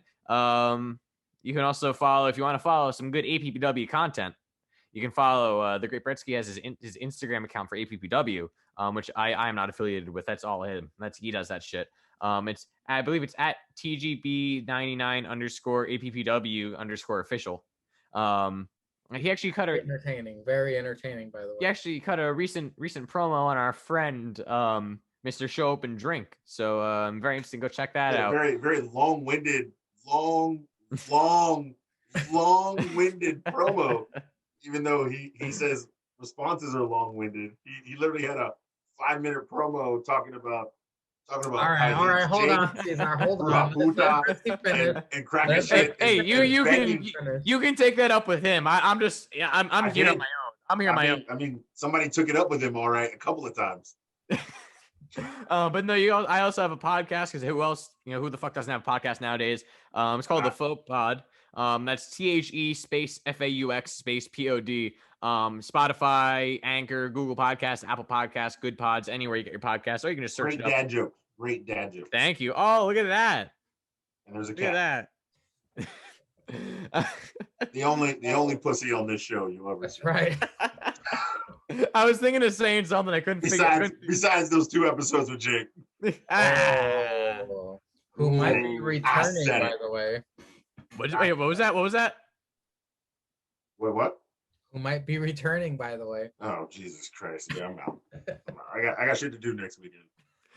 No, but yeah, so Bars are basically open. if you just search the Faux Pod, whether it's any of the podcast platforms you use or just like in Google, Safari, whatever, it'll come up. And any of these sites you use, like Radio Public, I think is one like of the obscure ones. But yeah, so basically all it is just me. Sometimes wrestling, because I've had Mangria on episode 16. I've had not 16, episode 13, excuse me. 16 was Jake. That you can listen to that if you have nothing else to do. Cesar was episode number 26 because he's double Mangria. I've had a bunch of SRAP guys. I've had Sticks. I've had Andy. I've had Jake. I've had Zanka, The sheriff. the sheriff himself. I've had other people too. It's a lot of just me talking with friends of mine in college. People like Mangria and Cesar who are adults. I've had my mom on there. Planning on have my dad soon, hopefully. They kind of just getting the view of what life is like from me and a view of life from people that I know, because I know from completely different backgrounds, cultures, places in the world. So it's very interesting, at least in my opinion. You can kind of get to see a lot of different people's opinions on things, whether it's wrestling, COVID, school, any topics of news. So I highly recommend you check it out. On Instagram, we actually have an Instagram. It's at thefauxpod.cast. There you can find posts about new episodes, throwback posts, updates on if there's audio issues, anything like that. There's also joke of the week polls. If the guest has a joke, there is a joke of the week, because I do jokes of the week. There's a Twitter. It's at the @thefauxpod_cast. Not as extensive, but still pretty good stuff. Good to follow. Yeah, go check it out. I really appreciate any subscriptions, listens, positive reviews, all that. So definitely go check that out. Give it a follow. You hear that, my 33 listeners? You check that shit out. You check out Cesar's shit when that comes out. Go on their Instagrams, give them a follow. As for me, they already plugged APPW enough. Thank you, gentlemen. As you guys are already watching this, so you know how to find this. I want to give 2 other plugs out for our boys, the ones who started all of this, the Steel Roll After Party. They are dropping a new episode this coming Tuesday, where I finally get to ask questions again. Nice. And, Better get like 5 in. They will have another new episode the week after that. So check out the Steel Roll After Party on all your podcast listening platforms. I mainly listen to iTunes because I'm a mark. But also, our buddy Andy with an I does the Steel Roll pregame and the Blackout. I'm not sure if that's the same or is that separate? No. There's a Steel Roll pregame with Sticks Adams and sometimes Bretsky, where they discuss ROH and Impact, and then there's an MMA stuff.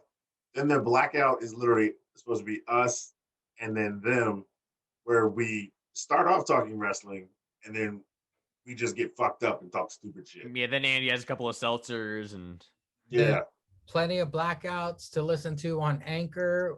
If you can't get enough of me and Cesar, we're both on this latest episode of Blackout, just dropped on Anchor. Check it out. I unfortunately missed it, by the way, but I will definitely be on the next one. I know. It was literally 5:30 in the morning. Yeah, I know. I couldn't afford that, unfortunately. I was busy. That's also why we're delayed a little bit. I was busy fighting for. I think I got 9 points back on my latest exam, so nice. I was able to do that shit. But we're getting towards summer. Hopefully I have an internship, but if I don't, I'll be on all the Blackouts. If you want to hear a bunch of great T-shirt ideas, tune into the latest episode of the Blackout. But gentlemen, thank you for your time. 33 listeners, thank you for listening. Thank you for watching. Check out all the shit on my YouTube page if you want.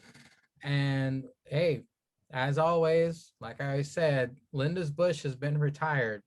So all hail on Easter Sunday, our Lord Jesus Christ.